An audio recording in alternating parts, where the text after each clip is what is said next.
motion to remain retired. Okay. So, That's Yeah. this? Okay. Am I doing this or? we'll do it together. Okay. I'm gonna work. Matt, if you have to pull, we're gonna try to avoid pulling up that whole plan and system pages. We'll just pull up the main important sheets. I mean, it's fine. We could pull, I was kidding. yeah, You need to know what you need. what you could do is, there's a hot link right in the board packet to it. When you get to that in the board packet, there's a hot link Just click on it. on my memo, yeah. Okay. Click on it, and we could just go. That's at 7, right? No, that's now, Oh, because that didn't need a public hearing. okay. So, Matt, the other thing is, Dave's already briefed back 2 months ago. Okay. yeah, so it's gonna be brief. But we could go through the executive summary, which has just the basic chapters and whatnot. What page is it in here? Let's see. Thanks for telling me, because, Yeah, well, we'll get down. page 62 and 63. I'll let Heather head That back. link will take you right to the document.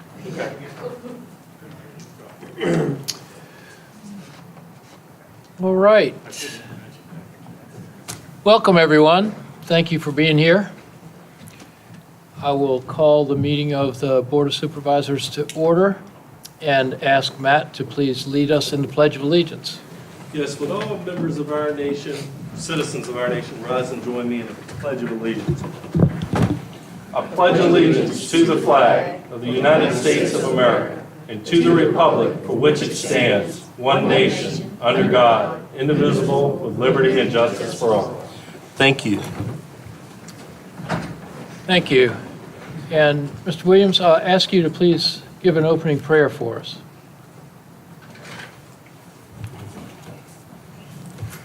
Let's close our eyes and a minute of silence for our deceased treasurer.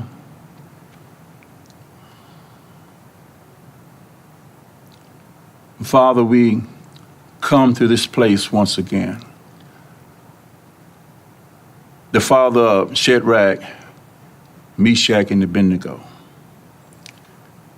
Father, we come saddened in hearts, feeling some of our strength have left us.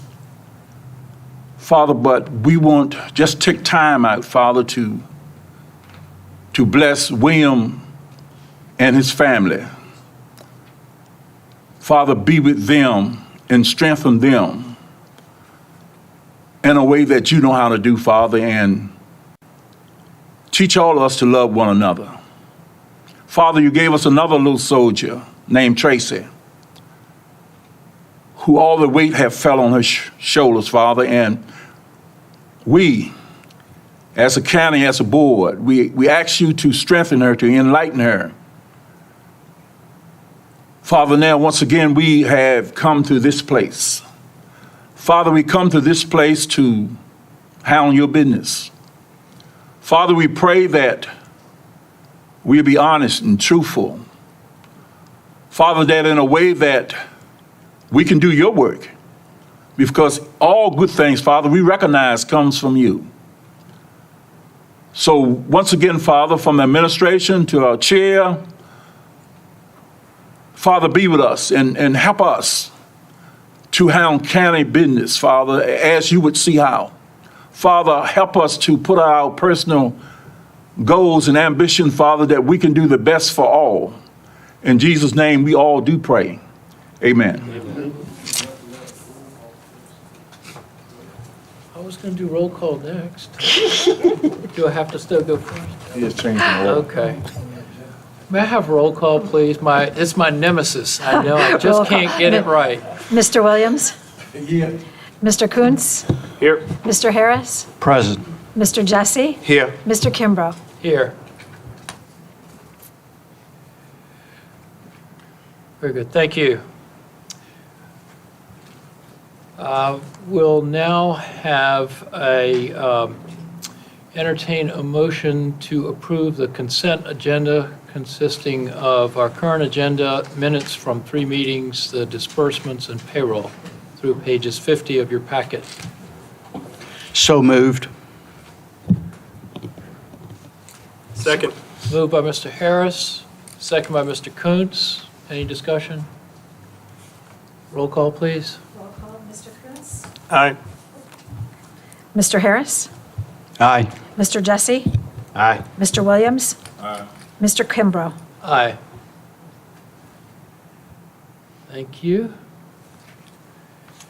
Good. Next, I will open the floor for public comment. Would anyone wish to address the board? Hey, Greg? You Hello, have- everyone. My name is Greg Greckmeyer. I'm from Topping, Virginia on Regent Road. My first thing is to thank the board members that have been fighting the VDOT battle for trying to lower the speed limit on Regent Road from its current 55. I've had 2 comments made to me recently about the fact that some of our residents feel like it's actually worse now that we have speed limit signs up that are now stating that it's 55 miles an hour versus it previously not being posted. The second thing I'd like to request is that you guys have been doing a great job at keeping the fight up, but I'm extremely disappointed that the VDOT organization doesn't have an appeal process that I can recognize, that I can find as a citizen. Maybe behind the scenes you guys have something, but I don't think this is going to be the only time this is going to come up. I'm still fighting this battle, but I think if we put a footpath in, or we put something across the road from something else that involves kids, and we want to make that change prior to it being used potentially to save lives or accidents or something like that, VDOT should be able to hear from our authority, which is our board. So if it's all possible, please take up the fight and push that as a separate point as to what's the appeal process. Thank you. Thank you. Would anyone else like to address the board?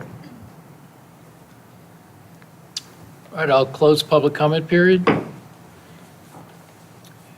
and ask for reports for constitutional officers, the treasurer's report only.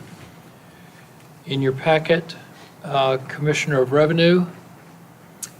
Is there a treasurer's, Tracy, would you? Not a report. Okay. Mr. Chairman, I asked Tracy to come in and brief the board on the arrangements. Oh, great, thank you. Just wanted to let y'all know, Kathy's family will receive friends from 5 to 7 tomorrow at Bristol Faulkner Chapel, which is here next door to us. And Thursday, the 5th, at Hermitage at 11, she will be, they'll celebrate her life. So they, At Hermitage? yes, in Church, is it Churchview? Churchview. Yeah. And Tracy, that's 11 to what time? The funeral itself doesn't have a cutoff. It just Right. starts at 11. But I have decided, in Kathy's honor, I'd like to close my office. Our girls, you know, for the respect of Kathy, I feel like that's the thing to do. So wanted to let you know that I'm going to plan on doing that On Thursday. on Thursday.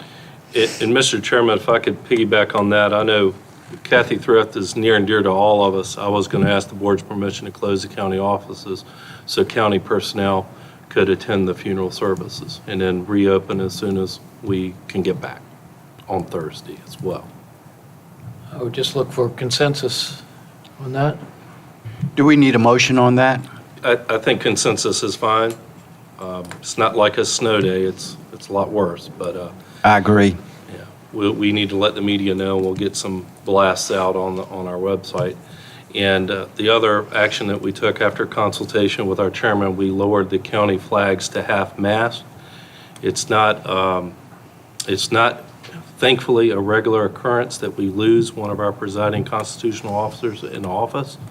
So it's kind of uncharted territory for all of us, but I know I speak for the entirety of the staff that we're with you, and we share your sorrow in this. Absolutely.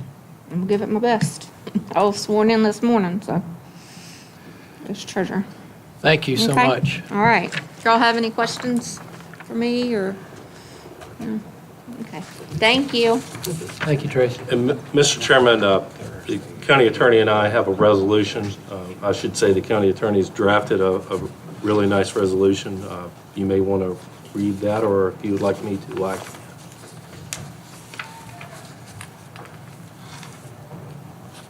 So, Mr. Chairman, if we may, so what staff's asking for is, the code requires when there's a vacancy in a constitutional officer, within 15 days of that vacancy, you have to petition the circuit court for a special election, which we will need to do so in this situation. Previously, what we did when the circuit court clerk retired, Ms. Dunleavy, we went through a similar process, and this is a similar resolution to that effect. Obviously, it's not a retirement, it's for a different reason. But that is essentially your role in this, is to ask the circuit court for a special election.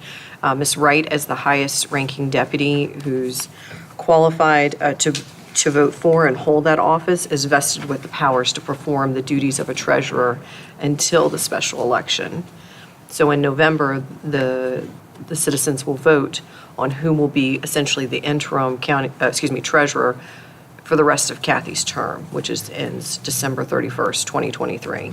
And then they'll need to run again, just like Rachel did with the circuit court. But until we can get to a special election, the code says that the highest ranking deputy will perform those duties. So Tracy's going to fill in until November. So with that, the resolution before you is directing the filing of a petition with the circuit court for a writ of special election to fill the vacancy of treasurer of Middlesex County. It states, whereas on May 1st of 2022, Kathy S. Thrift, treasurer of Middlesex County, passed away suddenly. And whereas due to the death of the treasurer, the board is required by law to petition the circuit court within 15 days of the vacancy for a writ of special election to fill the vacancy of treasurer of Middlesex County. Now therefore be it resolved that the Middlesex County Board of Supervisors, this third day of May 2022, hereby directs the county attorney to petition the circuit court for a writ of special election. And so we are seeking a motion adopting this resolution, please. I'll make the motion to accept Resolution R 2022-004. I'll second it. Motion by Mr. Harris, second by Mr. Jesse. Any discussion? Mr. Chair, I just want to add that I'm appreciative that staff was aware of the procedure and had this ready for us in such a short order. Obviously, we're all deeply moved by the loss of our treasurer and friend, but to see local government working as it's supposed to and efficiently, I just thought it was worth mentioning. Thank you. Any other discussion? Roll call. Roll call. Okay. Mr. Harris? Aye. Mr. Jesse? Aye. Mr. Williams? Mr. Kuntz? Aye. And Mr. Kimbrough? Aye. Motion carries.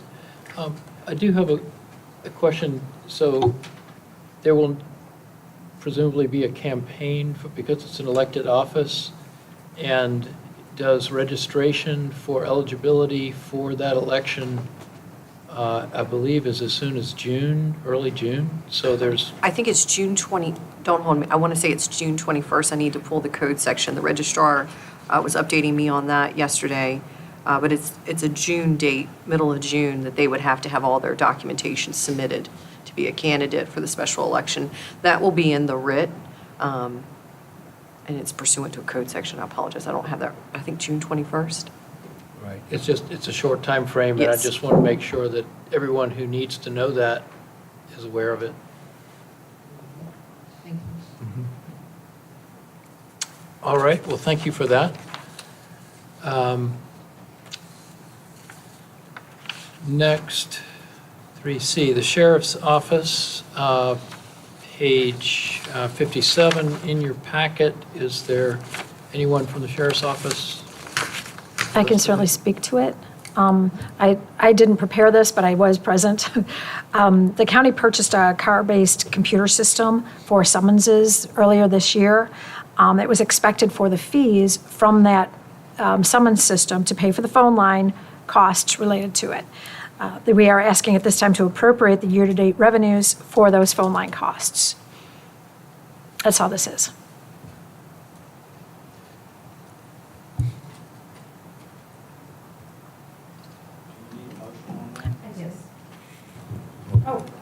Yeah, I do. Thank you.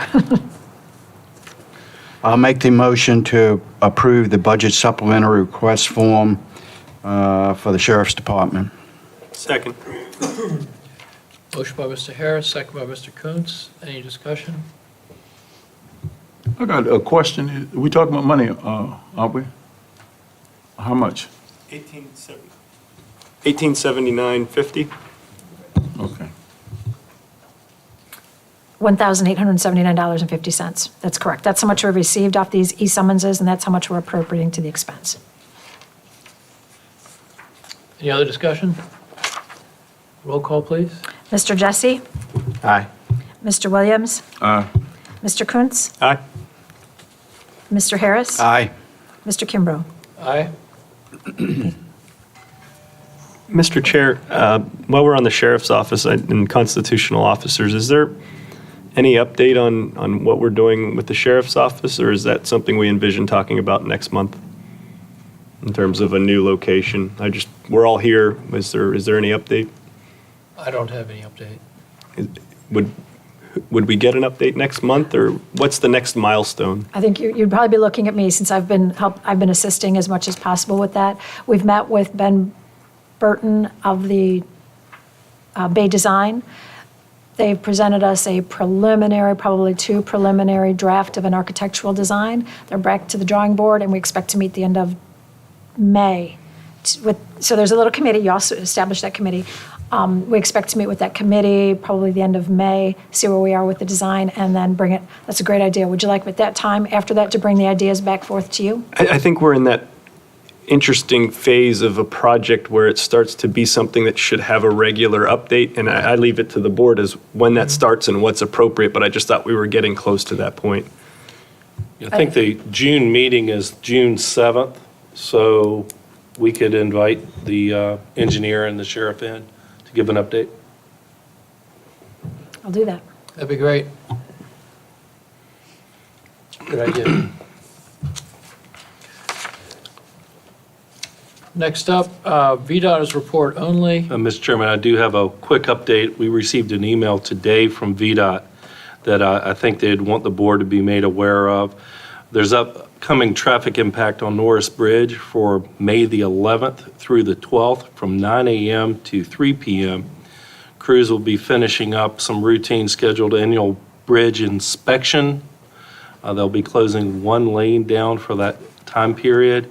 Usually they knock that out in a couple of days, so I wouldn't think it would extend beyond that. But I wanted to share that on behalf of Mr. McKnight.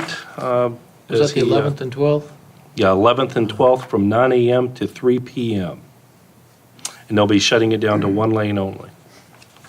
And we'll let emergency services know, and I'm satisfied 911 and the sheriff's office got this same email. Okay. Thank you. Next is school matters. Is Dr. Seitz with us today? Mr. Chair, before we move on from VDOT, if I may, I have initiated a conversation with Lee McKnight of VDOT, and he and I are going to meet later this week down at the middle school between the ball fields and the middle school.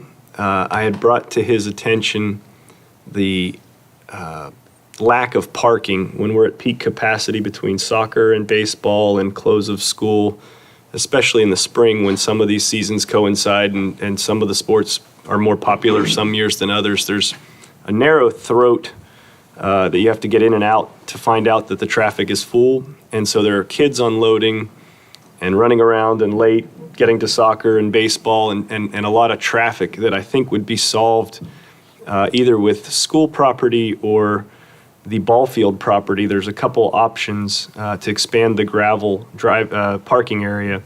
And I'm no pride of authorship in the solution. I'm just looking for a solution to address the vehicle and children traffic that is congested at the time. So he and I are meeting there. I've alerted Johnny Fleet and the county administration that I'm not making any decisions. I'm just sort of establishing a problem statement and looking to see if there are solutions that are beneficial to the community. So I will advise if in fact there is a problem that merits our attention after that meeting. When is that going to occur?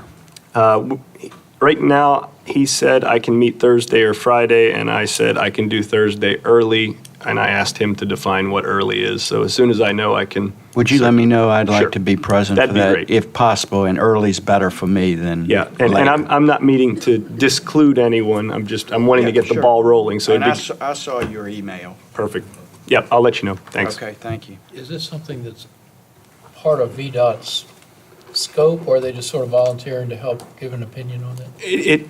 They got pulled in when I engaged members of the ball field community, and they said that they had addressed this particular issue or some version of it with VDOT in the past, and there was no solution offered at the time, and that privately funded speed bumps went in to address a similar but different problem. So I'm just restarting the discussion and bringing in as many people as possible early to ultimately discover a solution that works for all stakeholders and gets us away from any risk of somebody accidentally running into a kid. Full stop. Yeah, good, thank you.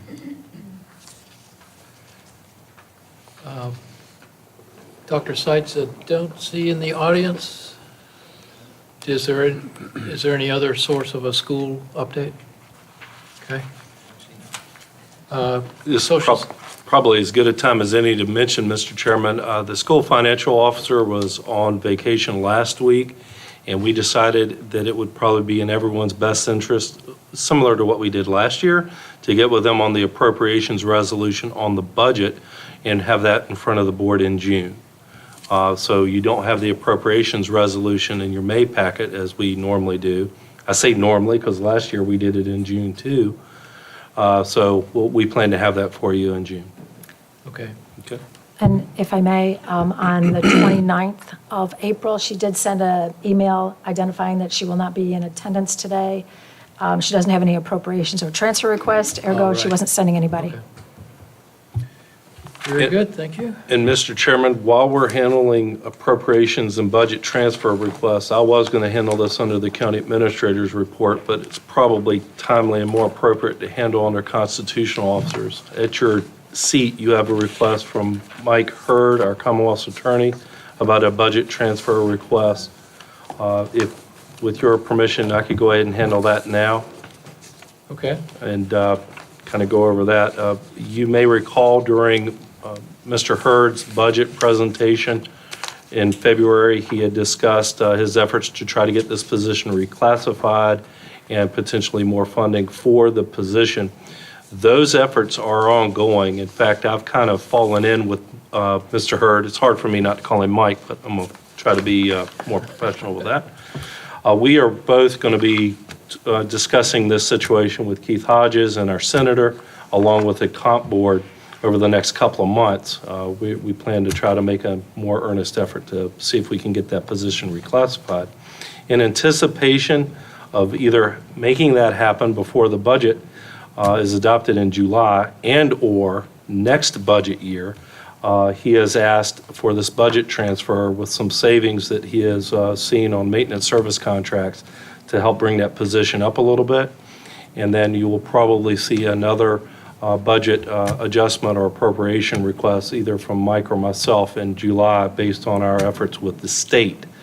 I support the Commonwealth's attorney in this request and would recommend y'all consider and approve budget transfer request 2235. So moved. Second it. Motion by Mr. Kuntz, second by Mr. Harris. Any? No, Miss Wayne, Mr. Mr. Jesse. Jesse. That was Wayne and I agreeing, Mr. Chair. Thank you. So now- Prayers work. I thought we had already tentatively approved that. Back in the February meeting, the consensus was for Mike to go back and work with the state on it a Okay. little bit. He's done quite a bit, and now I'm going to start being annoying with him. Okay. And hopefully between the two of us, we can get some movement from the comp board and our legislature on some of that. The way the comp board treats some of these situations is a little too mechanistic. I understand why they have to kind of do that statewide, but they need to have a little bit of flexibility in situations such as this. And our Commonwealth's attorney is definitely busy. I know we see him here all hours of the night working on stuff, so it's not like he doesn't need the help. And we're going to try to assist him with that. Any other discussion? One thing, I would appreciate, information like this year be a little sooner than it comes right to the board meeting to represent, to do it. Things like this should be really in advance. We shouldn't be waiting the last minute because you kind of like, you clip our hands for us talking. We look at it, see it in front of us, we look at it, and that's fine. But I like stuff in advance. I don't like it last minute because I look at things like that as a strategy to accomplish things. I'm sorry, that's how I look at it because I've been in situations that seen things like this happen. You wait the last minute, you want to do something. I'm not going to fight it, but you come to a job and you know what the job is paying, then all of a sudden, the best thing happening in the world, you got to realize what we get when we come to the county. So regardless of who it is, I would like to see before I come up on the board, the information like this. I don't want to see it when I'm setting up here. And before you do anything with a motion and discussion and bang, it's passed. So that's about all I got to say. I appreciate that, Reggie. I had seen this before. I don't know how widely it was distributed, but We've been working with distributed Mike last better part of off and on last week. Of course, we were fairly busy. We actually got the math complete on the budget transfer this morning. And duly noted, it's not something that we like doing either. This is something we like to get to the board in ahead of time. With your board, when you're pushing something like this here, Mike knew what he wanted to do. He could touch base with us as individuals to make sure that we have the information that we can make a decision based on what we know. Right now, we're saying that we basically need more money for this position, and it changes things. Now, we most likely is going to prove it, so, and that's what we do, but we got to recognize by being just part-time, we need information up front. We can't wait the last minute and start asking for things. True. I'll just say I wouldn't have had the chutzpah to say it, but I agree with you. Thank you for saying it, Reggie. Any other discussion? Okay, may I have roll call, please? Mr. Williams? Aye. Mr. Kuntz? Aye. Mr. Harris? Aye. Mr. Jesse? Aye. Mr. Kimbrough? Aye. Thank you, motion carries. Next on the agenda, social services is in your packet. Looking forward to seeing the video. I think this is notable that they produced a video to try and better communicate to the community the services they have available that serves the entire community, not just a segment of the community. I know they do a lot of good work in that department, and I think that'll be great to get that word out.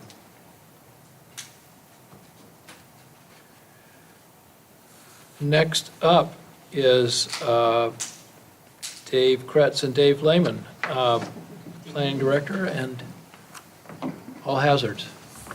We'll tag team this one. Yeah. So, Mr. Chairman, members of the board, good afternoon. We are here today to request you consider a resolution to adopt the Middle Peninsula All Hazard Mitigation Plan update. I think Dave went over this plan, gave you a brief overview of it a couple months ago. We're updating this plan in order to remain compliant with the Federal Disaster Mitigation Act of 2000, which requires local governments to develop and submit mitigation plans that demonstrate jurisdictional commitment to reduce risk from natural hazards, serving as a guide for decision-making, and as a commitment resource to reducing the effects of natural hazards or natural disasters. With an adopted plan, the following take place. Citizens are eligible to receive post-disaster hazard mitigation funding through the Hazard Mitigation Grant Program from FEMA. Local floodplain management programs are in compliance. Citizens have access to federal flood insurance policies, and citizens have access to federally backed mortgages. This plan has been reviewed by the Virginia Department of Emergency Management. It has gone up to FEMA. It is compliant with FEMA's guidelines and regulations at this point in time. Several other localities have already adopted the plan, and we ask for your consideration and adoption. And just a little brief background. This has been about a year and a half, almost, January of last year. Both David and I have been the appointees from the county that represent the county, input from us, from his perspective, from emergency management, and from the planning side, from me. We're introduced into this plan. Also, we had consultants that have to give some credit to Jackie Rickards with the PDC. She did a lot of the legwork on this and was the front person. So thanks to that group over there and our consultants that helped put this together with data and information. So just to kind of reiterate what David said, this is essential for our flood program, and it's been vetted. The resolution before you has been vetted and reviewed by Virginia Department of Emergency Management. So it's been adopted by several localities already, so we feel it's ready for adoption in its current state. So Yes. you have that draft in your packet. Yeah, Mr. Chair, I would also like to say, we went over that with our Middle Peninsula Planning District, and we talked about it. Basically it's for the funding from the federal government if you have any disasters. And at that point, I would just like to make the motion that we adopt the Middle Peninsula Planning Regional All Hazards Mitigation Update Plan. Second. Motion by Mr. Jesse, second by Mr. Kuntz. Any further discussion? We'll have a roll call, please. Mr. Williams? Aye. Mr. Kuntz? Aye. Mr. Harris? Aye. Mr. Jesse? Aye. Mr. Kimbrough? Aye. Thank you. Thank you, Thank you all very much. Dave. Thank you. Appreciate it. Yeah. And the other Dave, you're gonna, The two Daves, you yeah. got your second act here. Yeah. If you could pull up the resolution for the initiation. Yeah. So briefly, you have a resolution in your board packet for the initiation of a rezoning reclassification or zoning reclassification for tax parcel, let me see here. I didn't bring my glasses, so I believe it's 26 dash, sorry, apologize, 26-81. 81, thank you, Heather. So this was basically the result of some conversation with some board members. We're looking at trying to prime the pump, so to speak, is trying to get that parcel, that strip coming into Saluda zoned for the proper businesses and how we want it to go forward as far as development. You'll see in the, I don't know if you can pull up there's a sketch at the end of that last sheet, Matt, after the resolution. I think one more. There's a map, yeah. So this was my concept of how this should probably work out. We have a general business district that will be directly across from a current general business district. And as we go southeast, so to speak, you look at it, and good zoning practice and planning practice would have you transitioning to a lesser zoning district, a less intense zoning district as you move towards those residential districts that are located towards the east. The general business district would extend all the way over to those parcels that are currently in a subdivision. Now, this initiation, if it's adopted, would go through the standard process that any rezoning application would go through. It'll go to the Planning Commission for comment and review, recommendation, and then it would come back to the board for their final consideration. So with this, you'll note that my resolution notes that there's a provision in there for conditions in this zoning, and I would recommend some type of buffering that will probably come out of the Planning Commission. We have some residential properties to the west that we certainly want to put some type of buffering with that, with those properties. So with that, I can answer any questions before you take action on this, if the board has any. Dave, I got a question. Sure, Mr. Harris. The change of zoning, if I'm looking at the map right, it's on the north side of Route 33? Is that what I'm looking at? Or Route 17 Business. Yes. That's I'm Route sorry. 17 Business, yes, sir. And that would coincide with everything on the south. Thank you for putting your cursor there. Yeah. That's already zoned general business. Is that correct? That's correct. And the portion across of that would be village community. Yes. And with that parcel being village community too. So it looks like it would make a nice transition and Yes. flow well with the current properties. Okay. And this gives like I said, it kind of primes the pump for future development, for any consideration, that may want to, for consideration of any future business that may want to come in that area. And Dave, just an observation, the Saluda Historic District pretty much encompasses everything from the high school property on back towards the courthouse and this portion of village community across the road. Is that correct? I'm not sure it's somewhere in that area it would start. Okay. Yeah. I'm not sure exactly where the line is. But the historic district doesn't start in this proposed general business area? That is correct. Okay. That is correct. Just I wanted checked to- with Marilyn on that. Very good.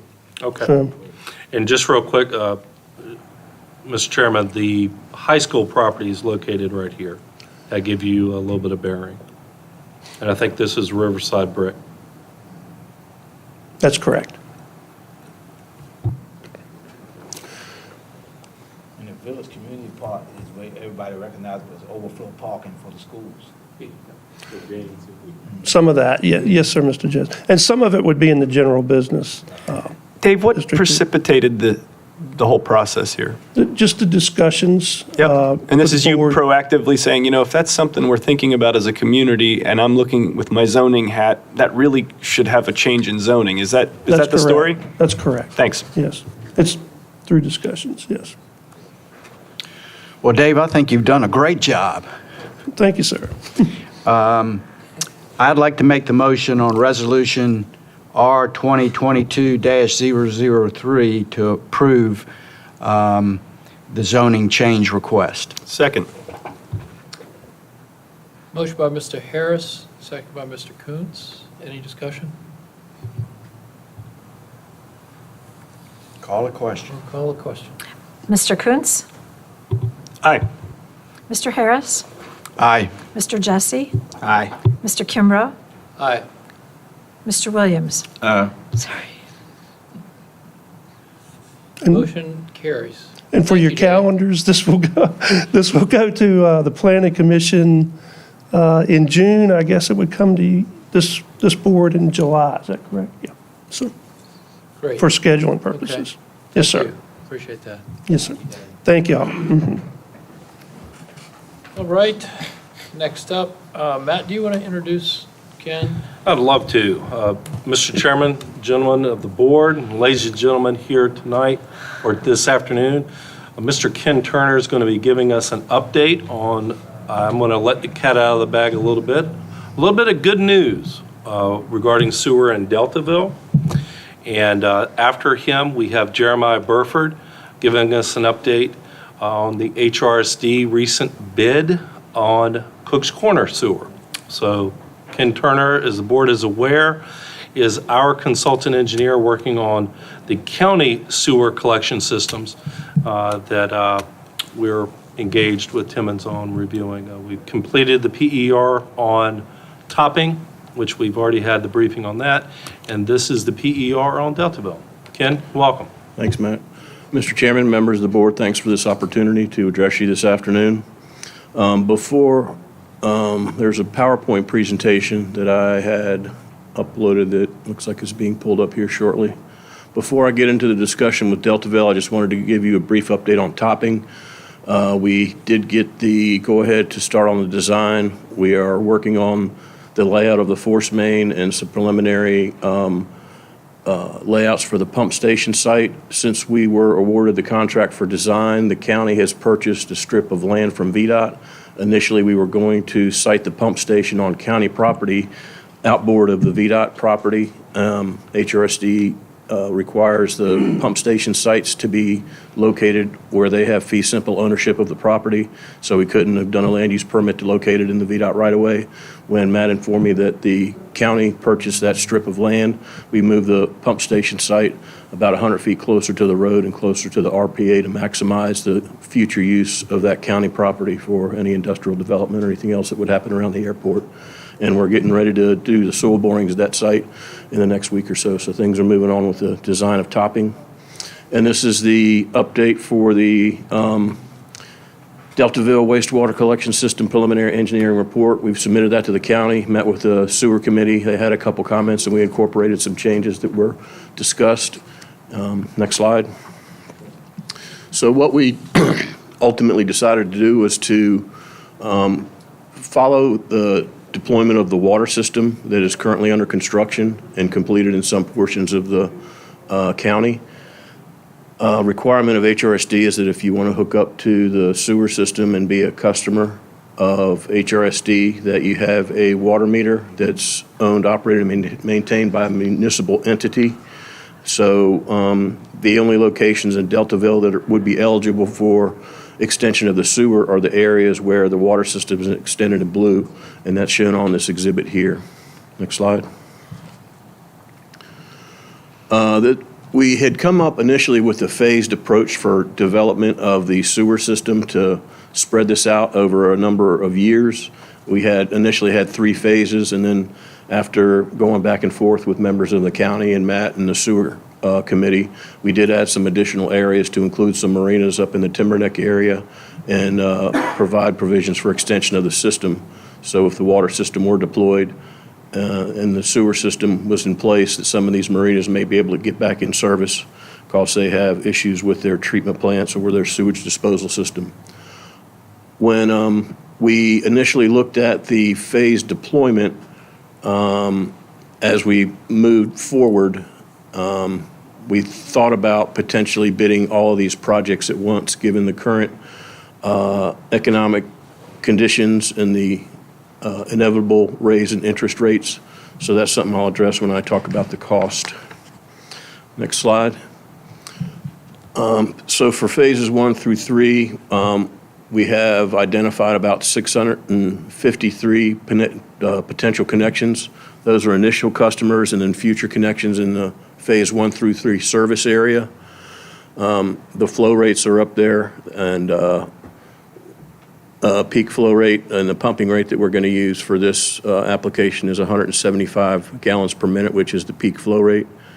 The ultimate build-out will include 690 customers with a peak pumping rate of 180 gallons per minute.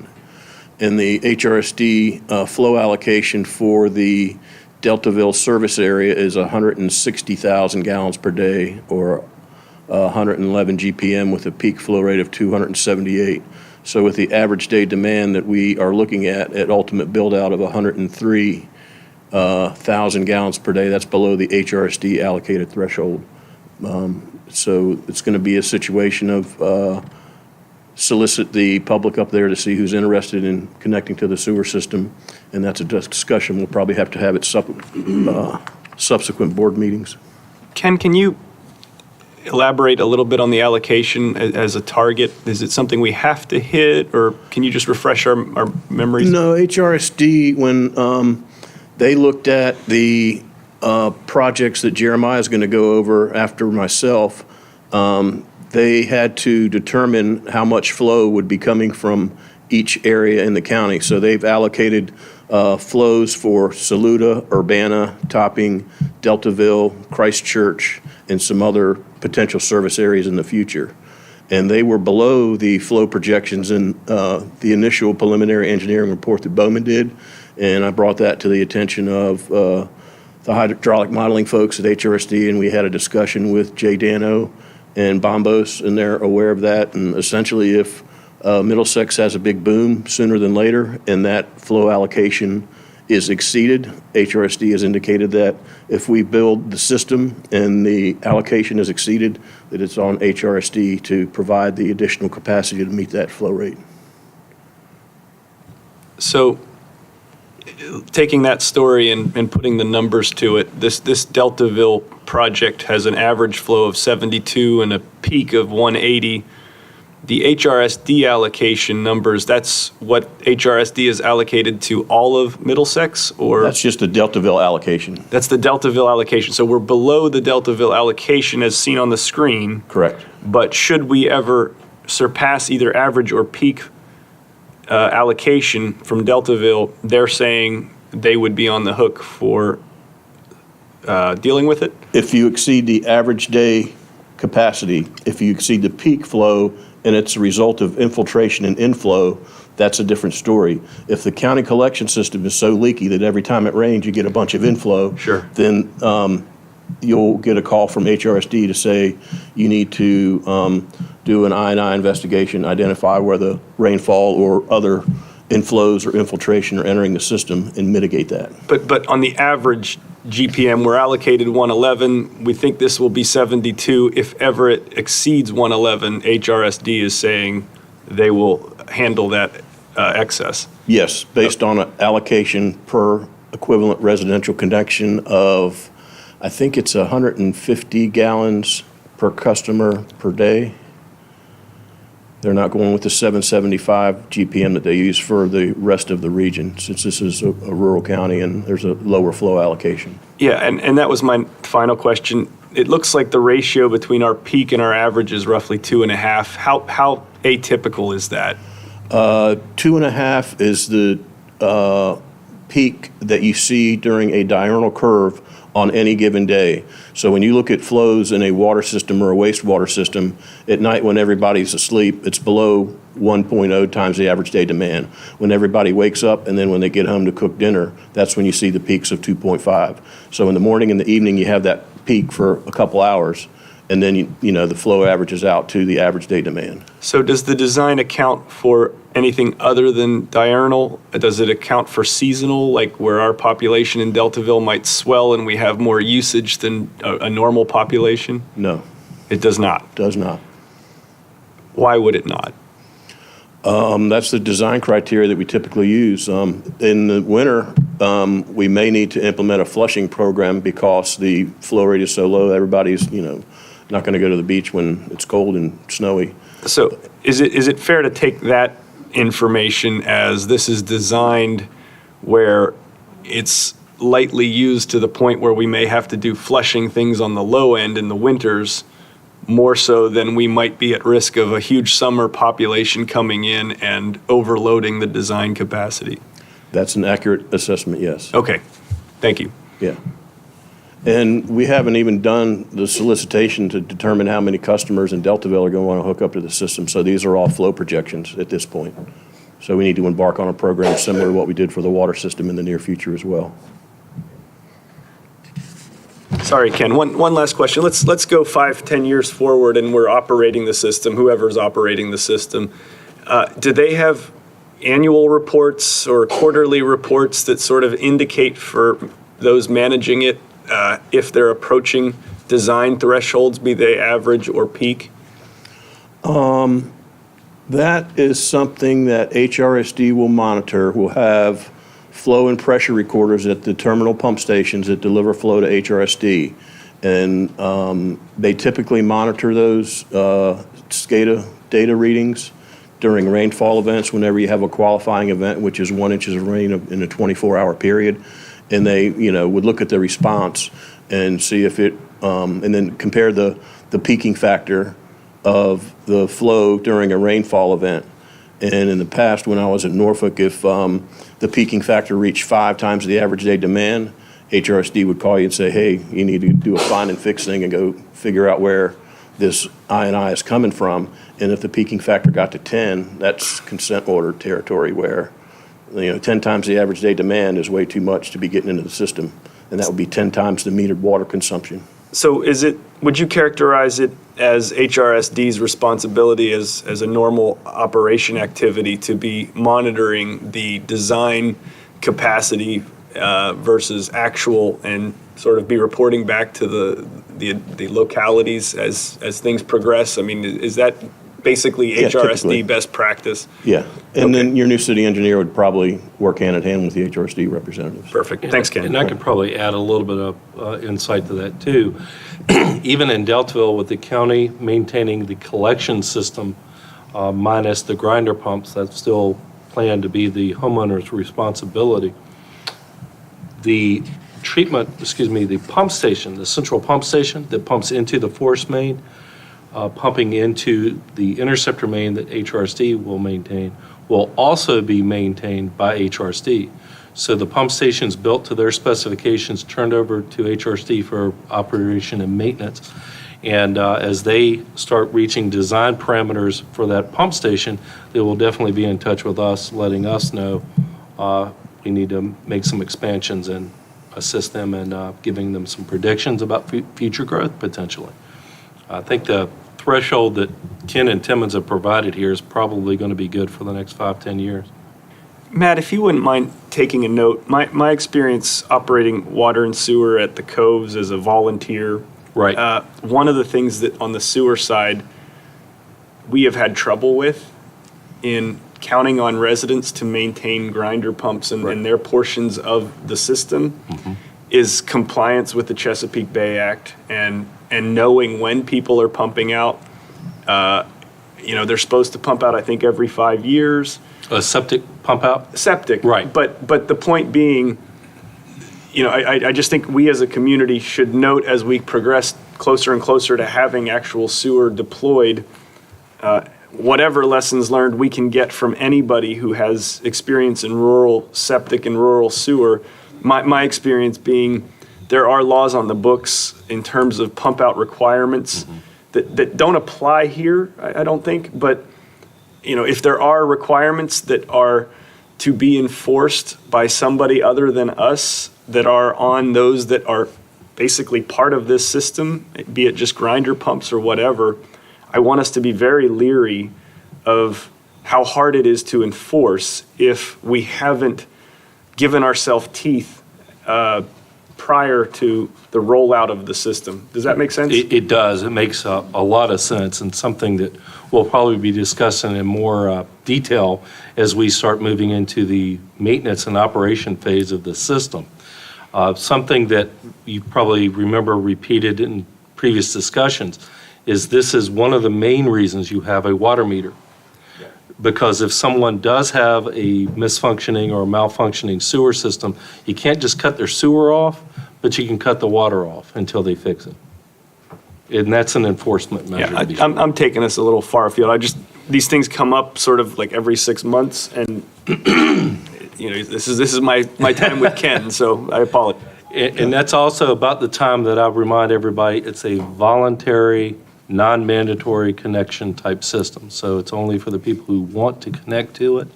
As of right now, the county still does not have a mandatory connection policy. I want to make sure I say that early and often and loudly. And I would just add, we're not anticipating creating one either. I'm not anticipating ever recommending y'all create one. Those are all good questions. Thank you. I have a question for you. Okay, we're looking at the same thing. Phases 1 through 3, you have 520 initial customers. That's who signed up today? Nobody has signed up. That's my estimate of how many there will be when the system is deployed. Like I said, we haven't done a solicitation to the Deltaville community about who wants to sign up for the sewer system like we did before the water system was deployed. Okay. And I can add to that too, Mr. Harris. It's based on a very good estimate, based on our experience with the water system and the number of folks in Deltaville that have expressed a very strong desire for sewer. Some of these folks may even be on pump and haul agreements through the health department that we're going to be working with soon. It's probably a very conservative, in my opinion, initial estimate. But based on our experience, I think it's going to be achievable. And in order to get a firm number, it would probably involve us doing something very similar to the Water Authority, and that is hold a few town hall meetings, do some written solicitation to existing water customers to see if there's an interest on sewer. And not taking us down a tangent, you may recall a month or so ago, Greg Chambers came in from the Water Authority and notified the board that in response to some of the discussions we've been having with some board members, there may be the possibility of the Water Authority having some kind of package type of price for new customers that may want to connect to sewer, so the Water Authority's connection fee is not as high. That's something that the Water Authority is has ongoing discussions on. And the current project where we are today and looking forward a little bit, do we have a maximum? Is there a maximum number of what we would have to then re-engineer something for this project? If we exceed 690 connections, we would have to look at the ability of these E1 systems to continue to operate against each other. And a worst-case scenario in the future is when I get to the map of the deployment of the system is a second county pump station may need to be added between the terminal pump station and Stingray Point just to lower the pressure. Thank you. In a sense, bifurcate the system when we reach that growth level. Do we have site control for anything that, like, have we envisioned where that might be and the likelihood of us needing to have site control for something like that? Short answer is yes. Good answer. Yep. Great segue to the next slide. So the Deltaville Terminal Pump Station that'll be turned over to HRSD is currently proposed to be located behind the Deltaville Market. The county has been in discussions with this property owner. This is also where I believe the pump station and the tank for the water system is going to be located. And so we will have the force main from the low-pressure E1 pumps discharge into the pump station at this location, and then the submersible grinder pumps will convey the flow into the interceptor system that will be owned, operated, and maintained by HRSD. It'll discharge to gravity in the Hartfield collection system and then be repumped further down the line across the Piankatank River. And this is the basic layout for the pump station. It'll have a wet well, a valve vault, a small control building, and then a vault for pressure sensors and flow monitors that will be tied to the SCADA system. And we'll shortly begin coordinating with HRSD's instrument and control folks and other staff to make sure that as we move forward with the design that we are in compliance with all of their standards and preferences. We're a little further along on topping, and we're going to initiate that discussion before we get into that discussion regarding the Deltaville pump station. Next slide. And not taking the board down on a tangent, but the Water Authority just installed a very, very robust generator. We mentioned this during the sewer committee meetings. There may be an opportunity for us to share the same generator, because if one's not working, we don't want the other one to. We want them both on the same generator and working in tandem. So there may be some cost savings there. This is a little bit more detailed depiction of the floor plan, a little restroom in there, brick veneer building with shingle roofs. We have some flexibility to make that more aesthetically pleasing to match any of the surrounding buildings. And then the detail on the bottom right shows the 2 submersible pumps, emergency bypass connection, and the meter vault. So the wet well will have the submersible pumps in them. That'll be about 10 feet deep or so. But since we are using the low-pressure system, it's not like a gravity-fed system where the pipes continuously have to go downhill. We do want to maintain a minimum slope up or down to control where the high points are and control the air accumulation in the system. Next slide. This is a map of the deployment area showing the different phases where the terminal pump station will be located near the Deltaville Market. And in previous discussions with HRSD staff, the connection point has been agreed to be Parsons Lane, just down from the corporate limits of Deltaville. It's moved around a couple times, but this is the final location where the county's responsibility will end for design and construction of the pump station, and then HRSD's project from Hartfield, extending the force main down towards Deltaville, will tie into the pipe at Parsons Lane to provide a complete system. Next slide. So a few points about regarding construction and operation of the system.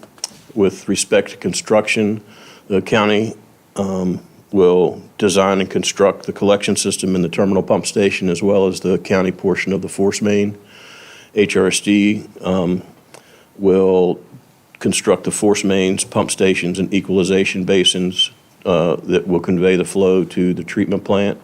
And the homeowners, they will be responsible for installation of the lateral and installation of the E1 pump on their property.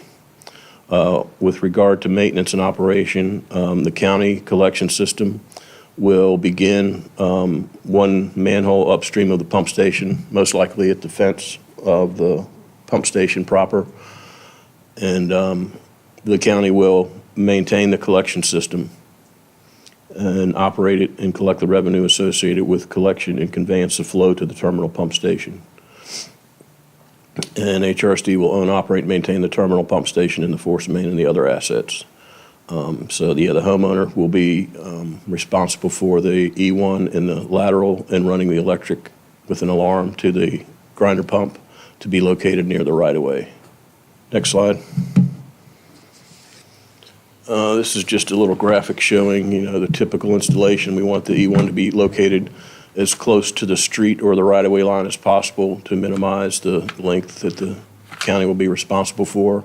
At the edge of the property or somewhere on their property, if all the residents own the streets, like in Stingray Point and Stove Point, will determine a location where the property owner responsibility ends and the county responsibility begins.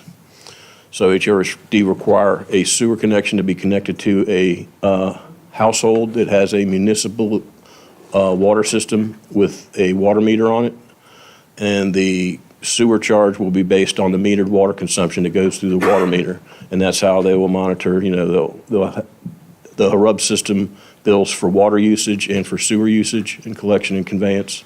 So they have that information already documented in their billing system. The E1 grinder must be located near the right-of-way line. And another policy that we will present to y'all is to require the E1s to be used exclusively with a specific control system that will monitor the pressure in the system. If the pressure is too high, it'll keep the pump from turning on so the pump doesn't run without pumping anything. And then when the system pressure drops a little bit, it will allow the pump to come on and pump out the basin. These control panels also have the ability to monitor the flow and the pressure. So if there is an issue with the peaking factor getting too high, you can go around to all of these control panels with a laptop and download information and get an idea of what the pumped flow is from the household and compare that to the metered consumption to see if they may have a clean out on their lateral with the plug out and all the roof drains are going into it or something like that. So that's something that is an added benefit in the event that the peaking factor gets higher than it should be. Ken, when you say go around and with a laptop, the communication with the grinder pump stations at the homeowner level, is it really going around with a laptop and a transponder, or do you have access to that remotely from a central operation center? You would have to, there's no telemetry associated with these. You'd have to actually go out, open up the control panel and plug into a USB port. Is there technology available to do it differently? Or Absolutely. Is that a consideration? Not at this point. That would be an additional cost to the homeowner that we don't think is warranted right now. The terminal pump station will have that. So the granularity isn't worth it, in other words, to go and try to get it out at every little grinder pump. When you have it at the central station, you have enough information, and then in those circumstances where you want a little more information, riding out around the community to those individual trouble spots, you don't need additional granularity remotely. Not for this model system. Okay, thank you. Next slide. So this is an actual photo of the E1 system that will be installed. These are 5 to 6 feet deep. They're encased in concrete to prevent flotation. They're very reliable, and with the use of the E1 with this control system, the pump comes with a 5-year warranty for the homeowner. So if anything happens within 5 years, all they got to do is call the supplier, and they'll come out and make any needed repairs. And the thing that would wear out sooner than later would be the pump core, which is in the bottom, and that can easily be replaced. And there are maintenance agreements available where a homeowner can pay a set fee on an annual basis. And then if there's a problem, they call the O&M company, and they'll come out within 2 hours and take care of any problem. And that's approaching the Class 1 reliability that I was alluding to earlier. So it's not like if it breaks, it's going to be broken for a week. Installation of these, Ken, is it about 6 feet deep or how? Yeah, 5 to 6 feet. 5, deep. 6 foot. They auger a hole and then they set it in there, pour the concrete, make the connections, backfill, and then you just have the beige part sitting up 6, 8 inches, or? Yep. Is that about right? You hook your sewer lateral up, you hook your wires up, you need 2 20-amp circuits, one for the pump and one for the alarm system. So if the pump shorts something out, it doesn't short out the alarm circuit. And we need to make sure the homeowners have two spare 20-amp. And again, these are located as close to the road as possible by design, and that's Yes. understood at Yes. the construction point. Yes. Thanks. And just real quick, I think Ken's going to be heading into the bidding of this after we get a final design and in place like we have with topping. But one of the things that the sewer committee had discussed, and we'll probably discuss in more detail with the board when we authorize Timmons to go to final design and we get a little closer to bidding this thing out, it may be fortuitous for the homeowners, for the county to include in the bid package a spec for certain sizes of these E1 units, so we bid out en masse and get a better price for the homeowner. Next slide, please. So we came up with an opinion of cost for deployment of the 3 phases. The first phase that we talked about was running down General Puller Highway up to Stingray Point and constructing the terminal pump station and the force main that will be owned, operated, and maintained by HRSD. So the first phase has a little bit more cost associated with that. Then phase 2 and 3 will be infill, just installing additional sewer pipes and getting the E1 set. So General Puller Highway would be the backbone, and then the other areas in blue and green and yellow would, we initially proposed them to be constructed in subsequent years, but there has been recent discussion to go to DEQ this July with an application for $12.9 million and construct the entire sewer system. And we feel that would provide some cost savings associated with the increase in interest rates that are inevitable associated with the loan you would get. The Virginia Clean Water Revolving Loan Fund does provide subsidized loans to localities for sewer projects like this, but those rates are going to continue to go up as the CPI goes up and the Fed raises the interest rates. Next slide. In this diagram, Ken, I see where Deltaville Market's pump station, or the pump station behind it, is. The next largest red dots that are distributed around, are those just other pumping devices? Or? Yeah, those are just individual connection points. Oh, those are just connection points? Yeah. But that's not the 600 and some? The area highlighted in pink, green, blue, and yellow is representative of ultimate build-out, where approximately 690 customers can be served with the current system design. But we're looking at like 20 red dots within there. Just ignore those. That's not 690 connections or 20 pump enhancement stations or something like that. I'm just trying to understand. I think those are pipe numbers that got included here from the model that we did to model the system. Okay, so, but there's one pump station basically, and One terminal up to pump station. 690 eventual users in pink. And this opinion of cost is about $10 million less than the vacuum sewer alternative, which had, I think, 2 pump stations that conveyed flow to HRSD. And so with the Bowman cost estimate, this estimate for the low-pressure system is significantly lower. That was the good news that Matt was alluding to. Yeah, I'm going to unveil that in a little while. Real quick, before we go too far afield, though, I just want to brief the board on this. This application process to DEQ is our main avenue towards receiving any Infrastructure Act funding as well. It could come in any manner, potentially a grant, more than likely principal forgiveness.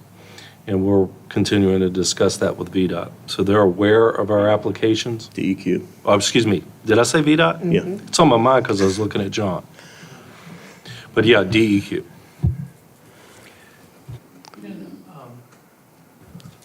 I just want to share with my fellow board members some of the learning that the sewer committee has had, thanks to you, about why the system is able to reduce costs so much. It was fascinating to me. If we had a gravity sewer system, then we would need to provide slope and lift stations in order to move the wastewater along. And with this system, the E1 grinder pumps at each household, actually, they provide enough pressure to get it to the pump station. And correct me if I'm wrong. That's correct. And because they're not gravity, they can be, the pipes can be installed through horizontal boring. They can go up and down around utilities. You don't have to worry about having a constant downward slope, and so the cost gets reduced tremendously as a result of that. And so it was really, it was really a great opportunity to come up with a way to reduce cost here, and we really appreciate the work that you've done to help us figure out how to make this affordable. Thank you.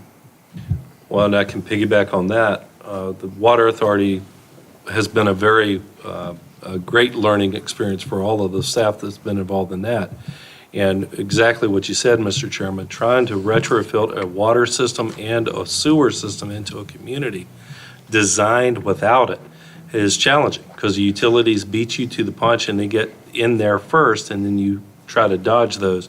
It's exponentially harder to dodge those with gravity sewer and vacuum systems even, I would say. The E1 grinder system, low pressure force main system, I think is obviously the way to go in Delta. And just to piggyback on that real quick, for the public, have we been doing E1 grinders in other communities as recently as 10 years ago, 20 years ago, just last year? Like how Past 10 to 20 years, Whitestone's deploying a low-pressure system. I guess the point I'm trying to highlight is we're not cutting edge, we're not bleeding edge here. This is well-established industry standard, and it's a selection available to us. James City County has a policy where if there's not gravity sewer system service available, that a property owner can install a E1 pump and pump uphill to the gravity system. So it's almost the preferred alternative for communities with existing infrastructure. If you're going to try to backfill with sewer connection, this is the preferred way in some jurisdictions.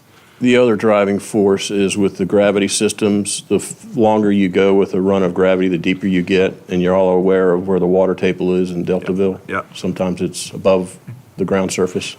So when you dig 8 or 10 feet, you got a lot of water to fight with, and that's going to significantly increase the linear foot cost. And then the maintenance challenges, and then with that much groundwater, that is additional means for infiltration to get into the pipes in the future. Next slide. So we're working on application to DEQ to submit this July. That's the deadline for the submission. So we still have a couple months to do that.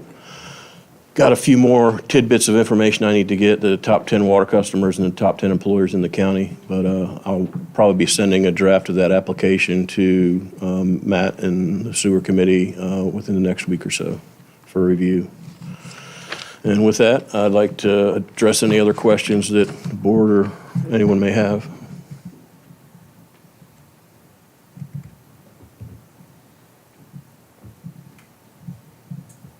Must have done a good job, Ken. Thank you. Thank you for your time. Thank you. Thanks, Gail.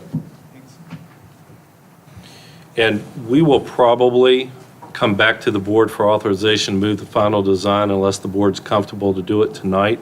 Wanted to give the board an opportunity to meet Ken, and if they have any questions, ask him those questions. But we will need to authorize Timmons to move the final design of the system. I'd like to do that parallel with our application to DEQ for funding. Again, that's a request that's probably going to be in June. Okay. Yep.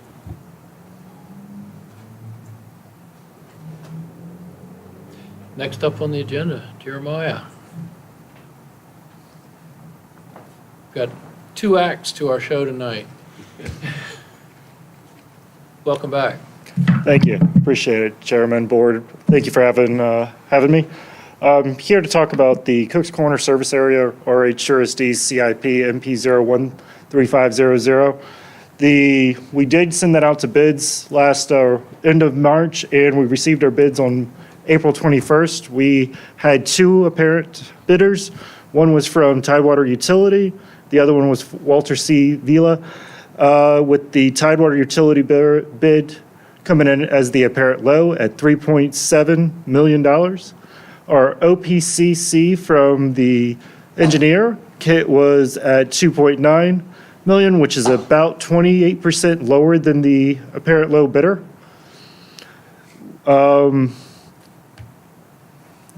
With that being said, HRSD was looking to see if we could pursue with the awarding that contract to Tidewater Utility in our April or May commission meeting at the end of the month.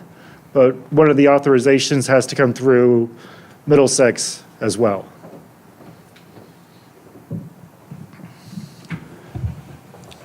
Now, there is some discrepancy between the OPCC cost and the apparent low bidder.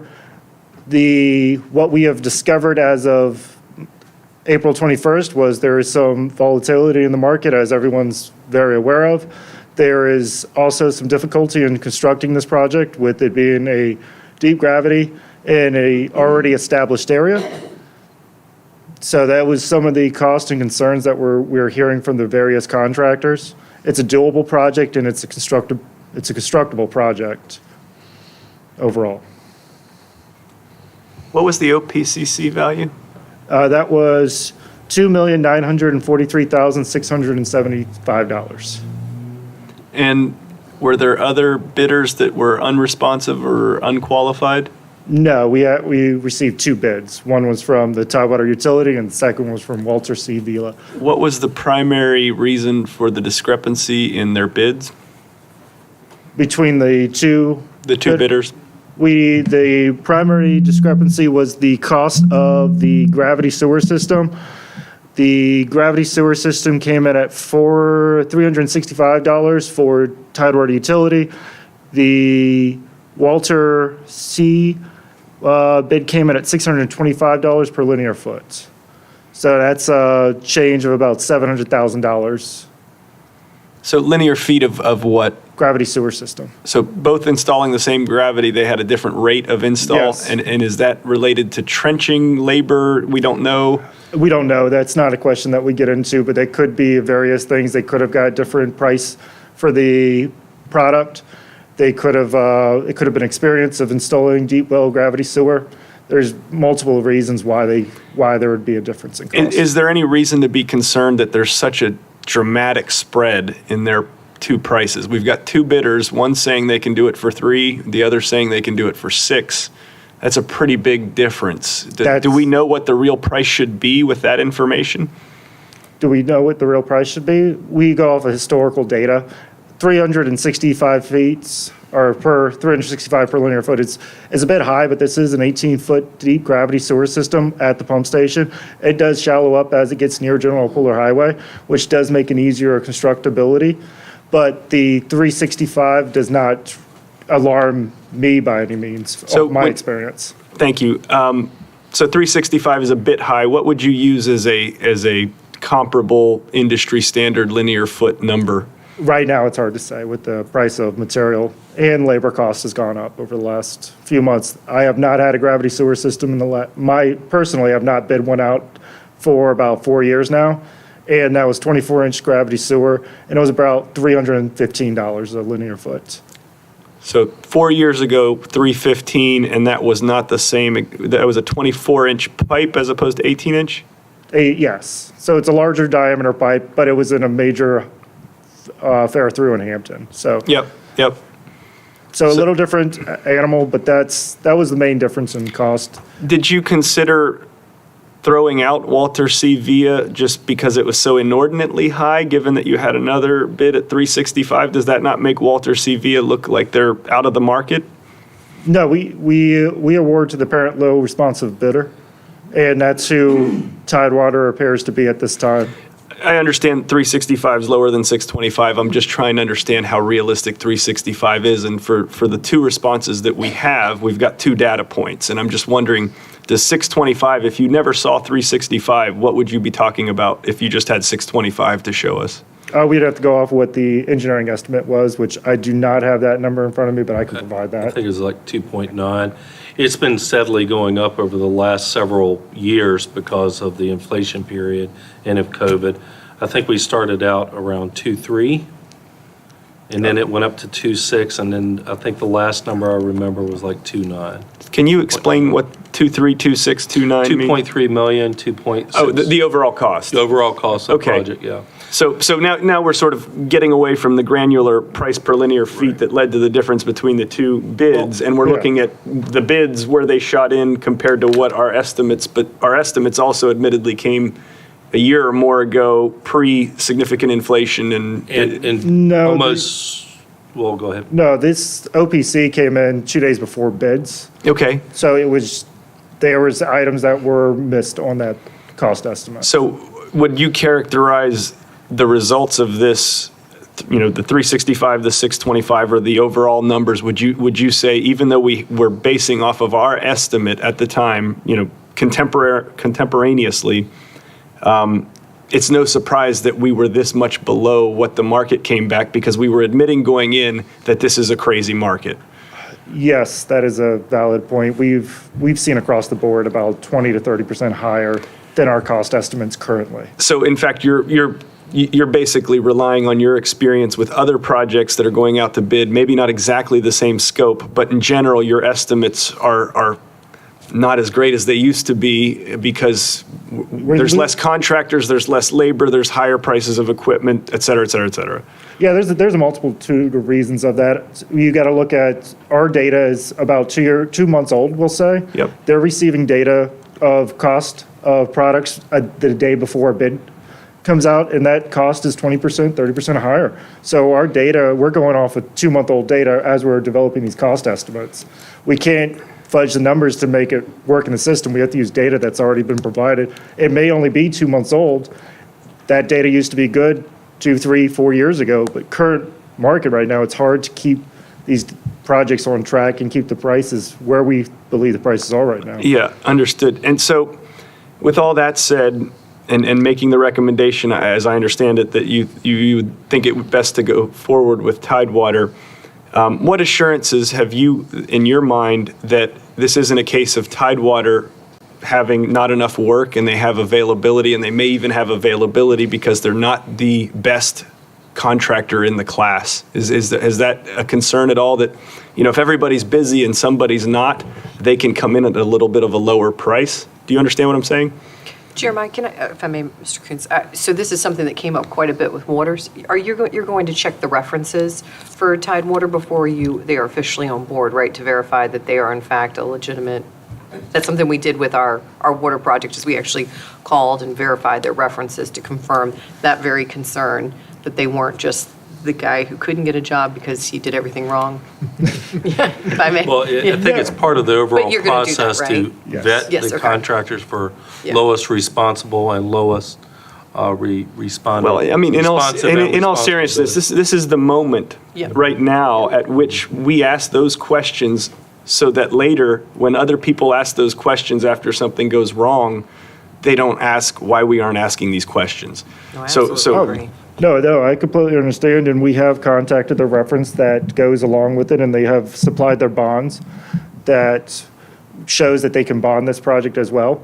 We have contacted, again, 4 different references that they've supplied with the requirements and qualifications that we put within the bids of this project, which was build 3 pump stations in the last 10 years, install, I can't recall the exact linear foot of gravity sewer, but that was also in there. So they have to be able to demonstrate that they can accomplish these projects with previous projects within the last 5 to 10 years.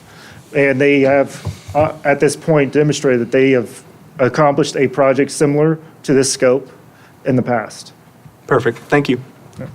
How long have they been in business? Do we know that? Tidewater Utilities been around for 20-plus years at least. I don't have the exact date, but they're out of Virginia Beach, Virginia. Okay. And they've done several projects for HRSD, and they've done several projects for other utilities and other municipalities in the southern, or in the Hampton Roads area. And I'll ask this question to our county administrator and you at the same time. Do we have built into that, if we accept that bid, do we have built into that contingencies that you can only go, and I'm just going to use contractors. Normally, it's a 10% one way or the other. Well, there's a retainage rate built in throughout all of the line items. That's shown actually right here, but Jeremiah, I think he's asked, do we have contingencies built into that bid price?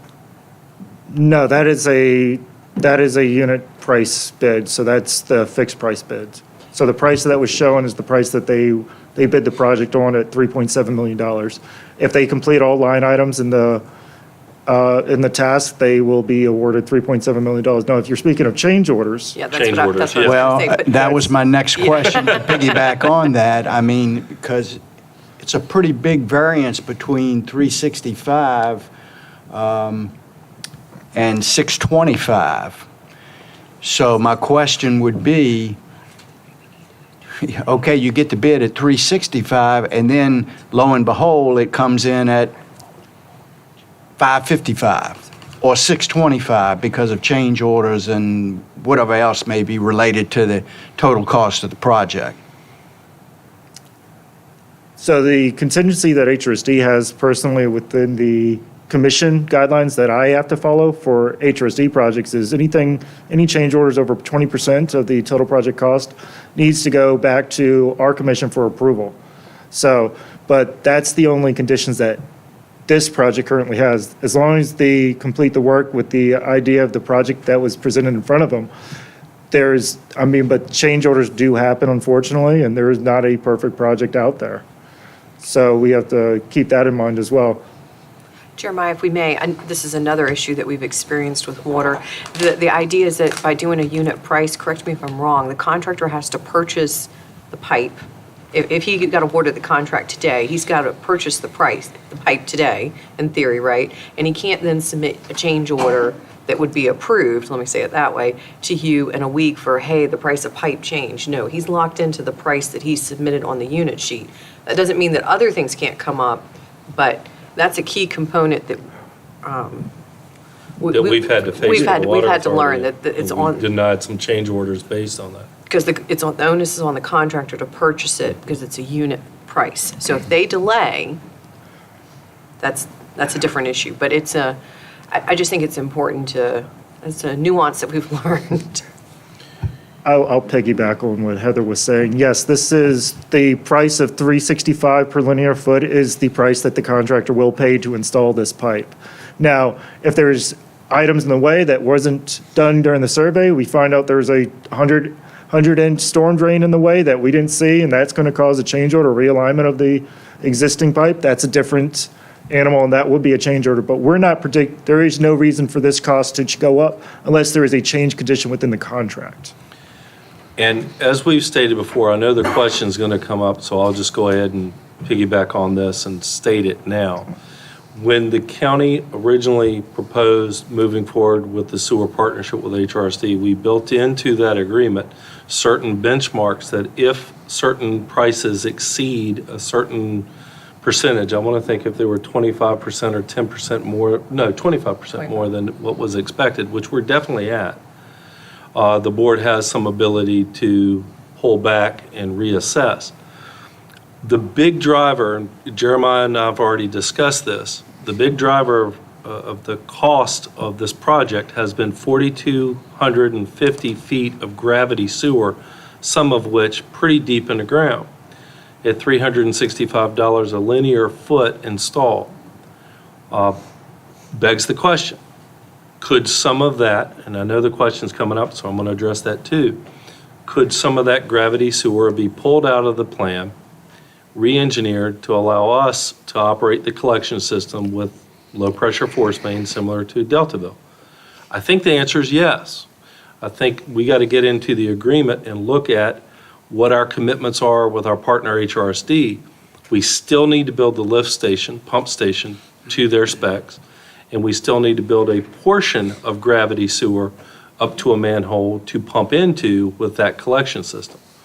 We've got some very preliminary cost estimates. I think the cost estimate for just doing the pump station and the very minimum gravity necessary to support HRSD's plans to pump in from Saluda and our potential to pump in with our own collection system is, I think, $1.8 million. And on top of that, the cost of the collection system using an E1 grinder system on top of that, $1.5 million, $1.2 million, something along that line. And that's just an estimate at this point in time. So we bid it. It came in substantially higher than we thought.